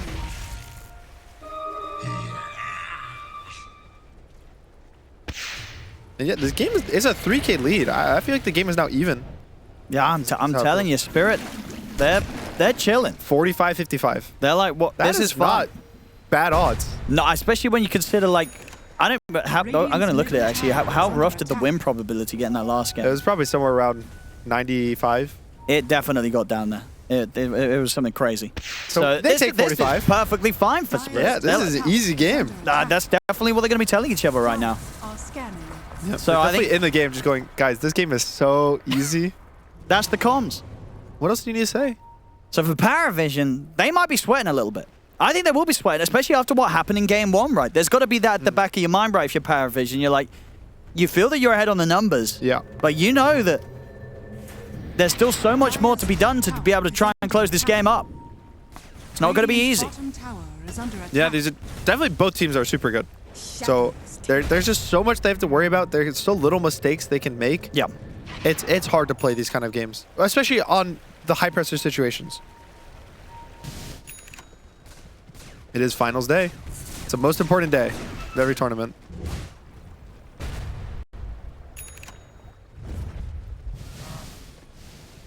Trying with the smoke here. Radiant's middle tower is under attack. So it's coming to an end. Won't get the chance to jump. I don't think they force it. Morphling's about to get his Satanic. It's a little far away. It's maybe 2-3 more minutes, but Satanic, he's already got it. Butterfly, Sorry, yeah. Butterfly. He's nearly going to have that on top of it. So Radan in a great spot. Radiant And Lali is recovering. Level 15. He's got his core items, the Blink and the Axe. Yep. Gonna go for a BKB. His game is never really gonna get good. I think usually when your game suffers early game, it doesn't really get better fixed. And I feel like that's kind of okay, right? Because you have an offlane TB. So Yeah. it's like there's already two cores. There's this Terrorblade and this Morph that want to be cleaning up the map. So you just sort of sit back a little bit in a game like It's okay for him to Shaker. be a pause 3. Yeah, Like, absolutely. It's very comfortable. Ooh, he doesn't kill no one here, right? He's waiting. Solo? No. It's not going to be enough. If he's on the... No. Nah, there's no way, dude. 2,500 HP. Can't do that solo. Maybe, I mean, even if it's level 3 Echo, I'd still have doubts. Sure, if you're able to chase him for like 2-3 enchant totems, maybe. Yeah, But, if he even doesn't then, have a it's team. unlikely. Needs a +1. Smoked up. Yeah. Not going to get the jump. Now their hand has been shown. And they can look to strike back here, Spirit. Smoke up themselves. Dire's top tower is under attack. Ironclass on the high ground. They're going to jump in. Lyle jumps out. Gets scared. Kind of just baiting.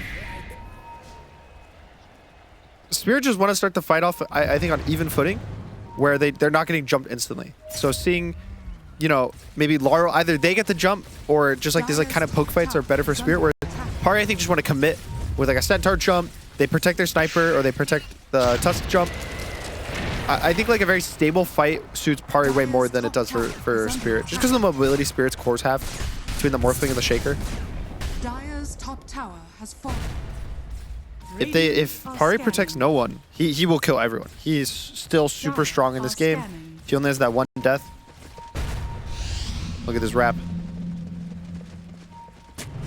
Oh, dude. I just thought of the big brain play. I'll tell you in a minute. It's very exciting. Okay, I'm excited. Yeah. But we'll see, because we might get a fight. It's a little here. tense right now. Yeah, we might get a little jump.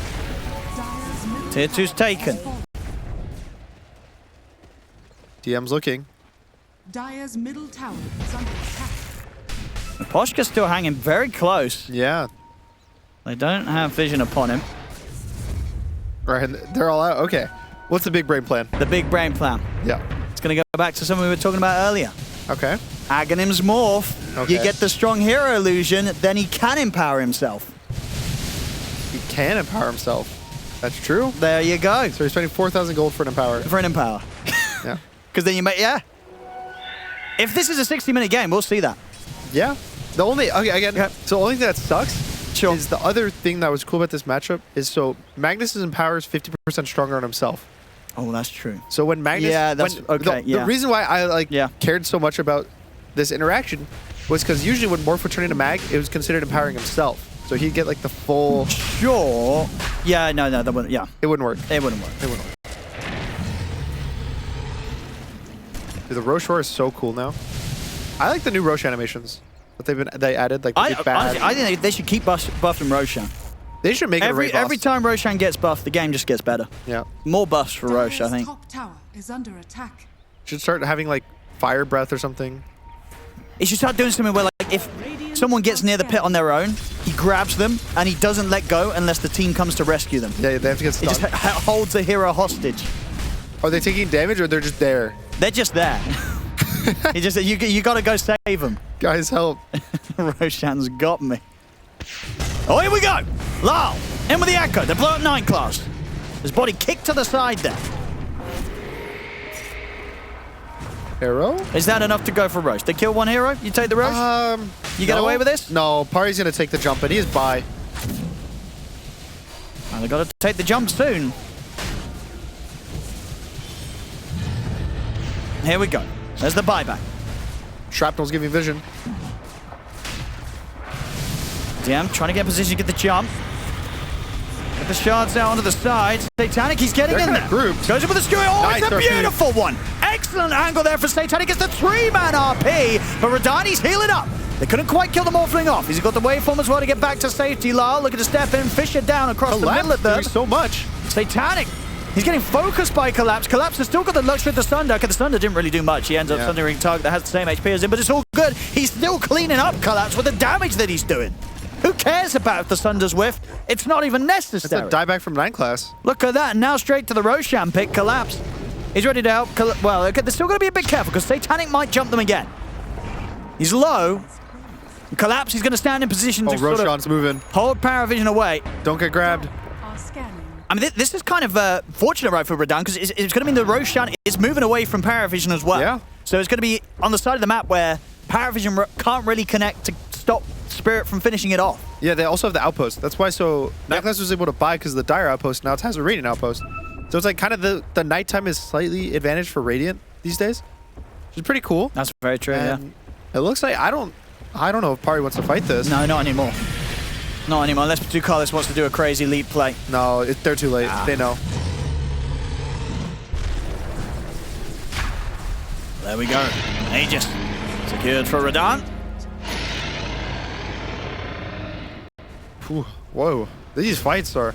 Also, you want to appreciate just how big the calling got, the Muerta W?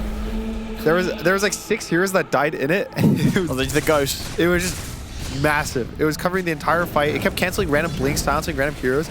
It actually had so much impact on the fight. And I think Collapse, just the angle he took in the fight and waiting until the very end to show up, he pumped out the damage. I mean, he really did. They're having to deal with these sort of 2 carries. And their own 2 carries are similar net worth, but it's sort of in a vacuum when you look at one team with a carry morph and a carry TB against a carry mag and a carry sniper. The morph and the TB are scary, right? For the TB. Like, for the Magnus and the sniper to be able to hit these heroes and kill them, it's not going to be easy.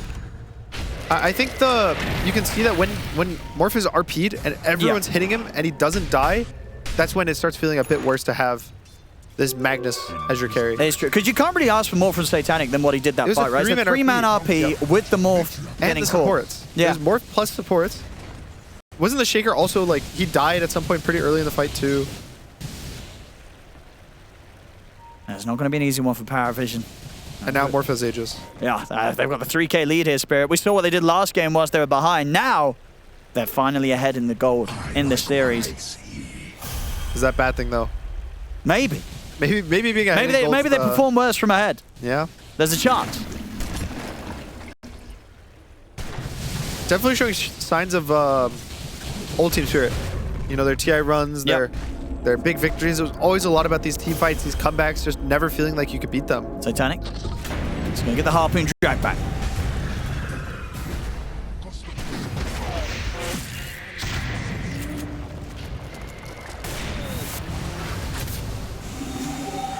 I can tell Radahn's just sad that he can't empower himself. Yeah. He's like empowering his teammates. Yeah. Like, I hope you guys have fun. It's okay. He doesn't want plus 200 damage for free. It would be too easy. The game would be too easy. Would you say, because of the fact that this is indeed how it works, if you ever see a game where there's a Magnus against the Morph, even if it's not carry, would you say it's a big misplay if the Magnus takes the shockwave faster?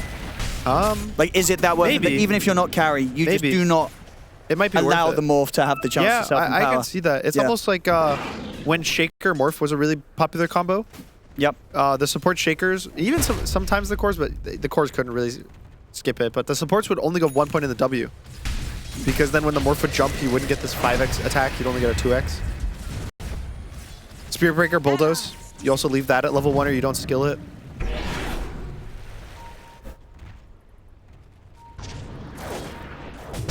Ooh. Oh. Okay. Oh, he gave it a shot. Yep. And he does have collapse. Oh, but the bouncers away in the Stampede. They're going to be fine. In fact, Lal's in trouble now. He's just dead. Okay. Well, Radahn's turned up. See if he's able to get anything in return. He gets the shrapnel out, but no one's in with the Dukes. Coming in across for the outpost. They're going to be able to get the jump on towards Radahn. The arrow comes in as well. Radahn's gone. The once that's the Aegis gone. And they have the RP. Satanic's ready for round 2. He's in. RP, it's in there perfectly. The Starstorm comes into there. No damage, no collapse. Comes in with the Sunder. He's able to get Radahn back up to a decent position in health. Radahn, he can stand his ground and fight back now, courtesy of that play from Collapse. No one scrambles away with the remainder of the BKB. He's on the run. Radahn, he'll turn to DM, blows up the Centaur. Punch up from 9-class, holding Maposhka back. Maposhka's caught by the stun, but he's alive. They couldn't finish him. Ducalis is leaping forward, trying to get the job done. Maposhka will finally die to the shockwave of Satanic, but Radahn is surviving throughout it all as Collapse gives Radahn the wings he needs to fly there in that game. I think they could just take racks with no buys. I mean, I think so, right? That's just a Magnus. Yeah. Satanic, of course, without the RP, it's on cooldown. Radan, he's all you need now to hit the base. Yeah, okay, triple buys. That's a lot of buybacks. Uh-oh. The skewer back. Oh, that's nice. Radan, okay, he nearly kills off the Carlos. And now Radan, he's got the BKB and the Satanic. Satanic. He turns out it was Satanic. Satanic has to get out of there. Oh, Radan, he winning. he's diving in for this. He's looking over now towards Here's no the one. the center stomp. Jump forward for DM. Oh, the cancel. Yeah, DM was able to hold the stun, make sure he's still connected, but still the strength is building up on Radan. He's fine. He's able to get the skew off and get on towards DM. Now Laurel's into the back. hands of Laurel. He has to use the Stampede to get out of it, DM. Radan survived. They used 3 buybacks. This chain, what is this chain? DM's still trying, but Laurel's caught with the BKB. Okay. 3 buybacks, they get nothing, Gunner. That was everything everything happened. So Laurel goes in on Murata, baits this like huge fight out that Radan like somehow lives, somehow gets carried. Oh, check this out again. And then the dive. Look at these buybacks. Buy him. Triple buyback. But Radan, look at him. He's not breaking a sweat. He doesn't care. It's whatever. He's ready to get back in there. Nearly kills Satanic. The Glimmer Cape from DM barely saves And Satanic. he's diving in. You know, when you see Carry be able to do this, a team that's just triple buybacked against him being in their base, he's going in even deeper. And they hit everything. And they can't kill him. Radan. They missed like 1 spell, which was the skewer at the end of that mag. But if he hit the skewer, he was going to die to the Morphling too. So it wasn't even like a bad spell to miss. It was a good spell to miss. And oh, Radan. Yep. He's doing it this game. He certainly is. Again, you know, very much was Collapse's Clutch Thunder there that sort of triggered the beginning of this. Oh, and Lal No buyback. gets 9 class. They got their eyes on Satanic as well. Skewer's on cooldown. For 2 more seconds. The BKB. So we'll be fine if they do pressure for him. But this push could come in. 50 seconds, no tusk. Spirit, they're in a very smooth spot now. Yeah. One of these 2 can die, as we've seen. You know, we saw them kill off Collapse, but at this point, they need to kill both of them. If either Collapse or Radan in particular survives, they're in a bad spot, PARIVISION. They will not be able to tackle this hero without their initial round of ultimates that they drop. Yeah, you look at... You click Terrorblades items, and then I'm like, yeah, this is an offlaner, Owen. Yep. That doesn't look like an offlaner to me. It looks like a core. So you have this Radan Morphling, unkillable, is killing all of your cores in half a second. You have Collapse, who also, if you're not focusing him, is going to kill your entire team. Oh, he will. Laurel, even without the net worth, he's still a shaker. He's still going to just constantly stun, have all these like spells, this utility. And that's all he really needs. He just needs to be utility for his team. I like that he's just solo echoing heroes. To start the fights off, he's getting these like initial goes. It gets the job happening. done. Yeah, he's not you looking just for need to anything get the fast. Yeah, I can respect that. He doesn't need to be flashy, Lyle. He just needs to, as you say, just take one person out of the fight, because the flashiness, that's been left for Collapse and Radan this game. That's their job. That's their job. His job is to be as stable as possible. Yeah. And I think he's doing a pretty good job.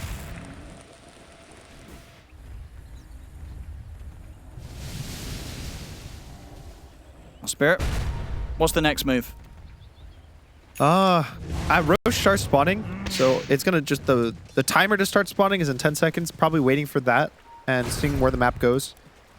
They have no pressure. They also have a lot of time until that triple buy. They have 4.5 minutes, so depending on how long it takes for Roche to spawn, they're gonna have at least a 1-minute window of having Aegis no buys that they'll probably look to force. But it can be bad. You know, if Roshan spawns the next 30 seconds to a minute, they're gonna have this huge 3-minute window. That's a lot of time to have no buybacks. I just don't know how nice Gaben's going to be. Oh, here we go.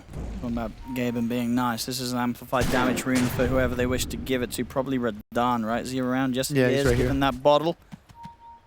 Amplified damage, Morphling, ready for the next fight. Just waiting for this Roshan. Didn't it used to say for like us when we were watching how long it would take for Roche to spawn? Or never? I thought we had a little timer. Yeah, we do. You want a pit? Yeah, well, down here. What do you mean? I don't know. I just pretend Roshan spawns whenever it does.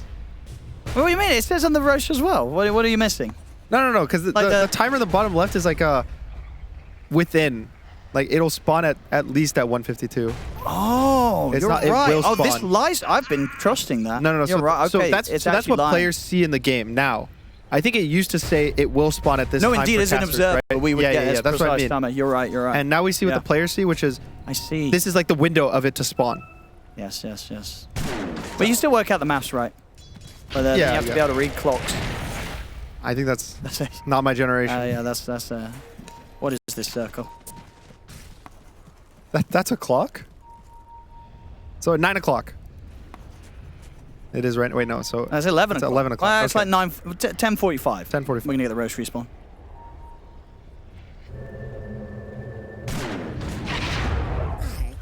There we go.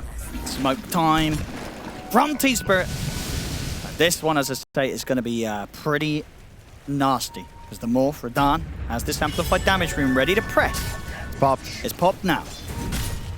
Again, remember, so Pari needs these fights to be very like clean and staticky fights. So they need their sniper to stand still in place, Sure.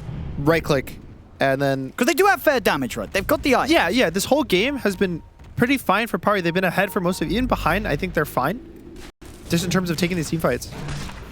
Whereas Spirit love these like weird fights where heroes are going in and going out, random stunders are happening. Stay with the confusing stuff. Pari needs some boring fight. Roshan is probably a realistically perfect fight for Pari. They have vision from shrapnel that it lets their snipers sit on this high ground outside of the pit. And Oh. Uh-oh. They that's found a big Lal. kill. He's having the BKB off in the Echo Slammer. If he lives, it's not the worst. He might just get out of there. He's got Enchant Tome again in a second. Can he jump away in time? There's an Assassinate coming for him. Blinky one. Nothing to dodge it. He goes down, but the space is there for the rest of Spirit to get the Roshan. Is it Easy space Is created. the Shaker saying, is Lars saying worth for that? Yep, Death for definitely, Roshan? Definitely. There we go. His team, not so much. There's definitely some faults people have when there's like an objective or a call being made, and then you die at the same time as an objective or call. I've been yelled at that once or twice. It happens. Yeah. You get excited. I mean- you're like, oh, they're going to be distracted with the Roshan fight. I can get away with this little thing. And he probably get caught by surprise there by the 9-class Hex, Yeah. right? Yeah. It's like a 6-minute-old hex, unfortunately. Oh, okay. Well, it still happens. Blink hexes are always a surprise. I sometimes get caught by surprise by brown boots. They have done the whole game. They're moving faster than me. When there's like a stick with 20 charges on it and they press it, it's rough. Dota's a hard game. That's why we all play it. And what? I think they just wait for Laurel and they can go. And PARIVISION, do they need to kind of take these risks outside of the base? Because obviously their lineup, right, it is very strong on the high ground with this Maggot and Sniper. But can you not? I don't think you they just need- can't play the game stat in your base. You can't AFK in the base. No. Eventually you're going to lose playing like that, but if you play the map in a way that you force them to have to go high ground to deal with you, it's like you split push without getting caught is the hard part. Because when you split push without getting caught, the best option for that is for them to force you high ground to vents, because then you have to sit in your base. You have to defend your base. And it's just Pari don't have the best heroes at doing this like safe split pushing. There's no Zoo. There's no illusion heroes. All their heroes are kind of very honest and have to show up. They don't even have nukes that push out lanes.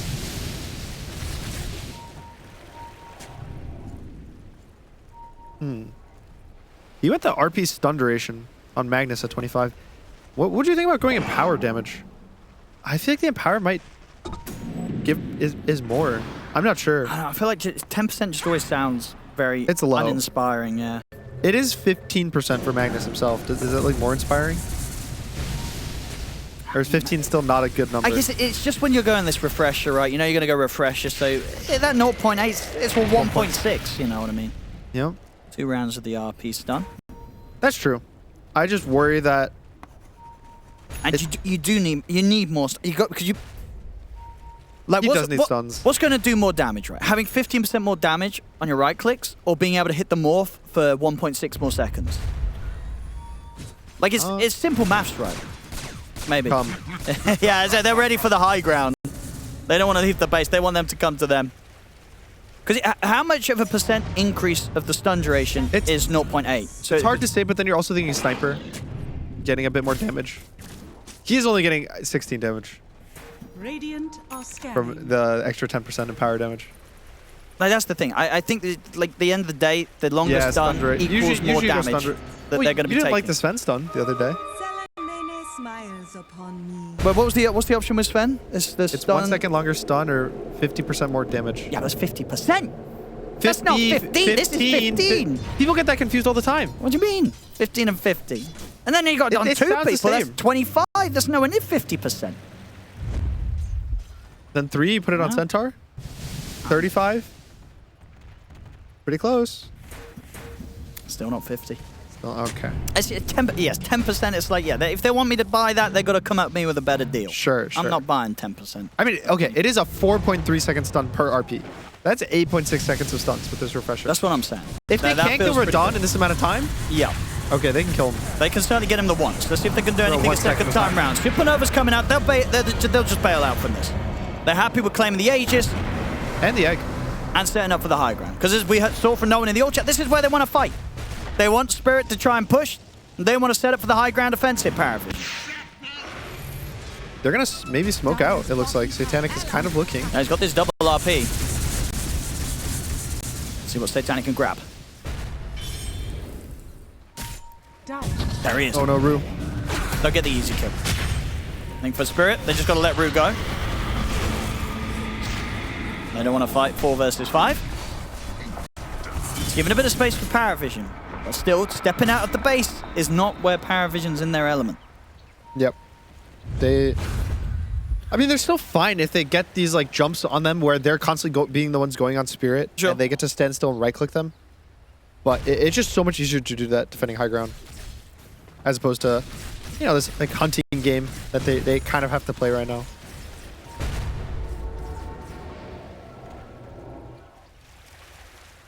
Ooh, it's getting to the hard part. 50 minutes. I would say around 50 minutes it's Dota changes.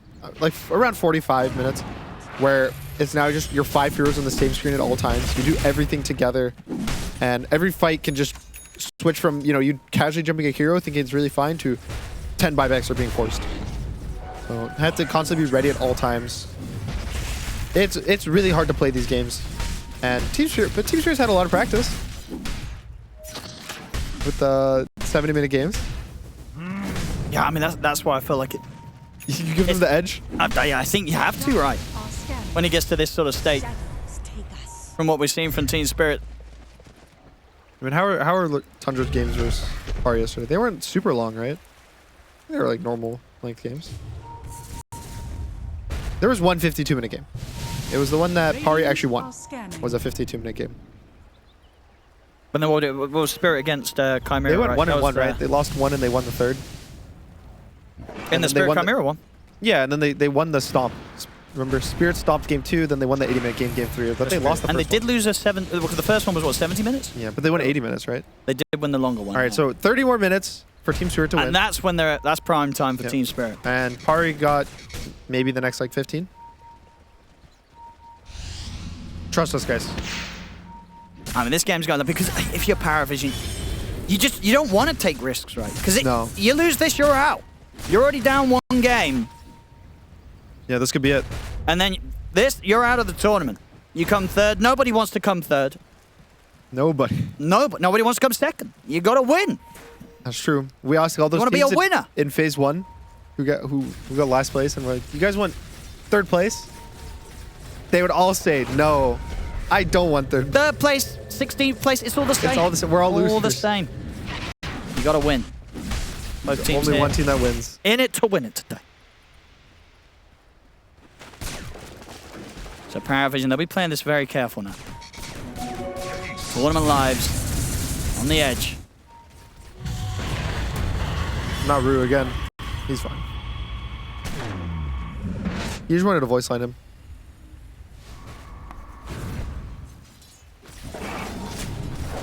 This is also a really funny part from playing with people and like watching these games. You can tell the players get a bit antsy and or bored, or a little bit of both.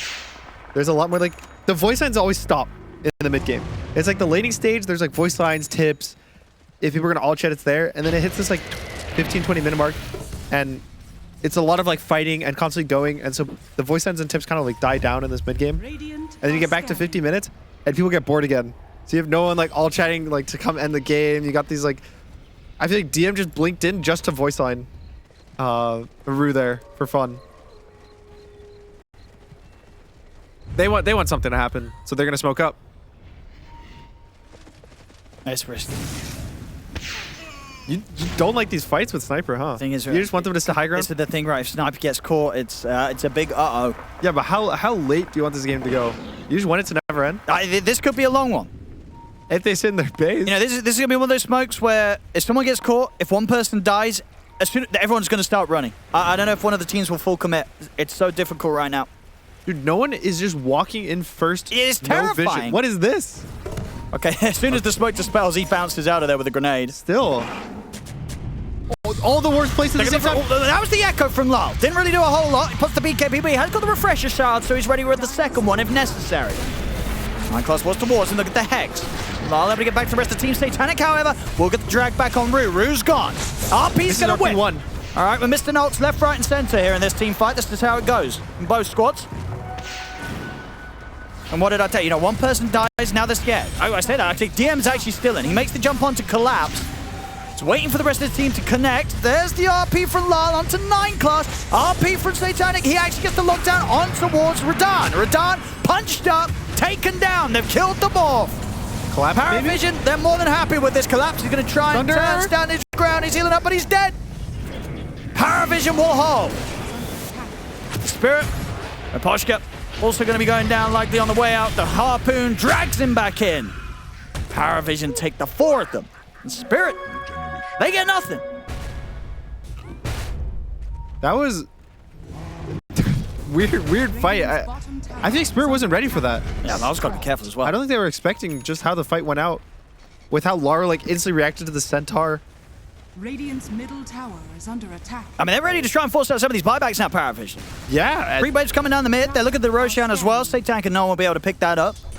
And then they'll have nearly a minute where there's no Phoenix, Morph, or Terrorblade for the defense. Yeah, I think for Spirit, you might even just consider giving up 1 or 2 sides of racks and not being really too pressured. They're going for Lal. Lal. BKB on cooldown, was trying to push out this bottom wave. He's gone as well, so another hero that potentially might have the buyback forced out of them. Someone's probably got a buyback, right? What's sort of the call here? You've got the big ones, Radahn and Collapse, dead for 30. Are they going to have to buy back, or do they just sit back and let these racks go? I think they sit back. It's not worth it. Laro's going to 100% buy, just because of how long his is, but yeah, the other 2, you just wait. If you lose a side, you lose a side.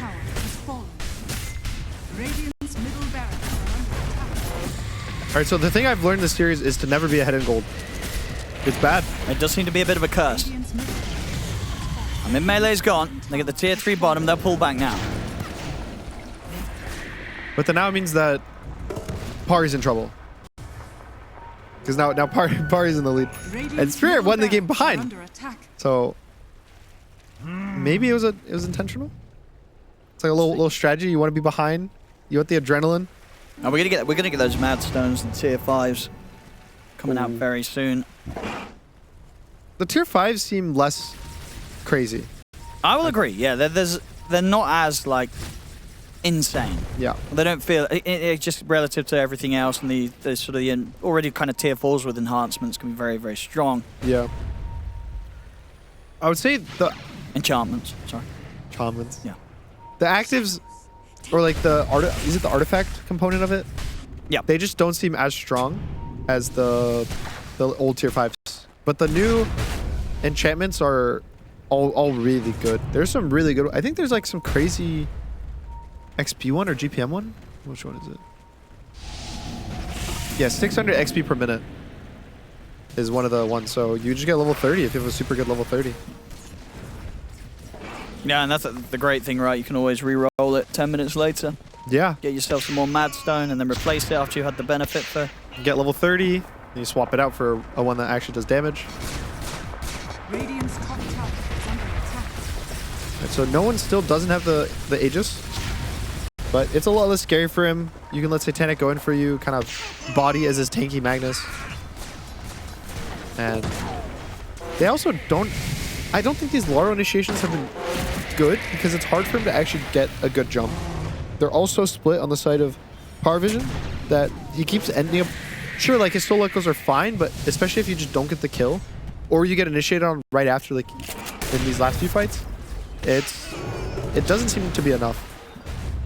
Oh, collapse. Oh, he's in. DM's going to make the jump onto him with a Who Stomp. BKB comes out from 9 class, collapse back up to the high ground.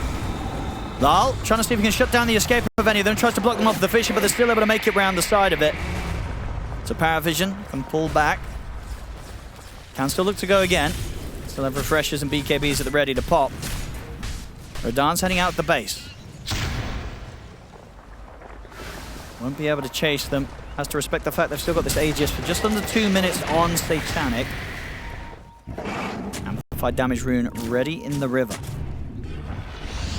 DM, they're going to look for him. Lal is in with the solo echo once again, just trying to control DM, buy time for Radan to come up, bring the damage, and it will be enough. As DM's gone. Radan ready to look for his next target. He's got waveform again in a second. Checks for the trees. Satanic. They've found him. They get the Fisher in on towards him as well. Satanic is trying to get the RP off, but he's caught by the silence. He's got no one. See for the round two. DM jumps in, gets the stun connection on towards Miposhka. Supernova's going to come out. They chase into the side. Lal's in, but no one's able to turn. Shoot down the Shaker. Lal will fall. Dead for 2 minutes, of course, with the buyback on cooldown. Collapse. Aggressively using the stuns on 9 class. Forces forward to close in on towards no one. Waveform in from Radan. They've killed the sniper, but the buyback will come out from Radan. Sorry, from the sniper, Radan. He kills off the Marauder. RP's there for Satanic. They've killed Radan. Miposhka gets shot down. Triple kill for Satanic. Skewer over towards Rue.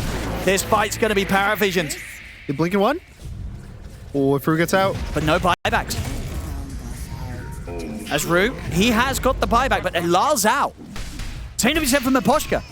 So it's push time here for PARIVISION as they're ready to get up in the base and see what they can do.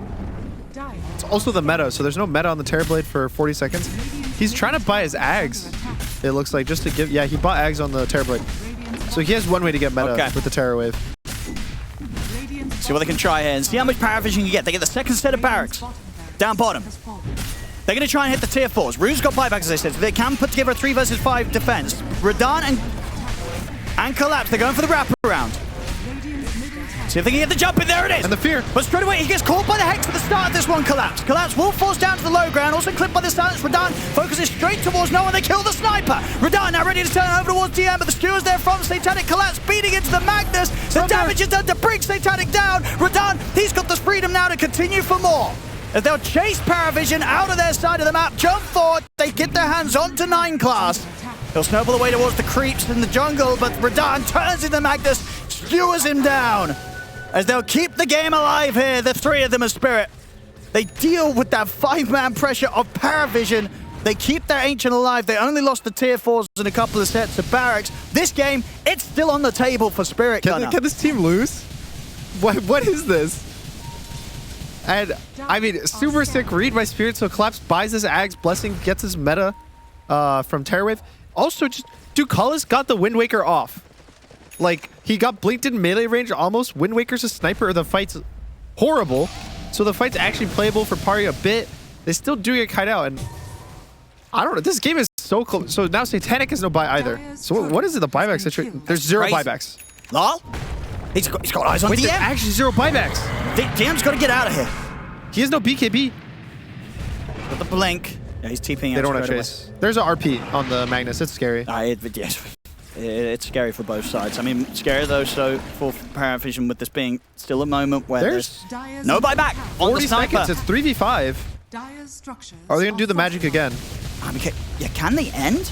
Surely they can't end, right? 30 seconds. They could end in 30 seconds with a Morphling. Yeah, with a Morphling. Let's have a look. Radan's going to try.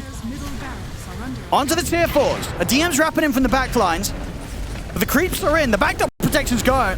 They have the damage. If they cancel the Blink Dagger on Mac, he's not going to be able to go in. The tier 4s are gone. They're onto the Ancient. He has to go. I mean, they're going to do it again. Lal's just stopping Satanic from being able to get in there. Now a skewer forward. He gets the RP in on towards the Phoenix, but they can just hit the Ancient and end the game. It's over. They've won the game. They've won the series. Team Spirit. 2-0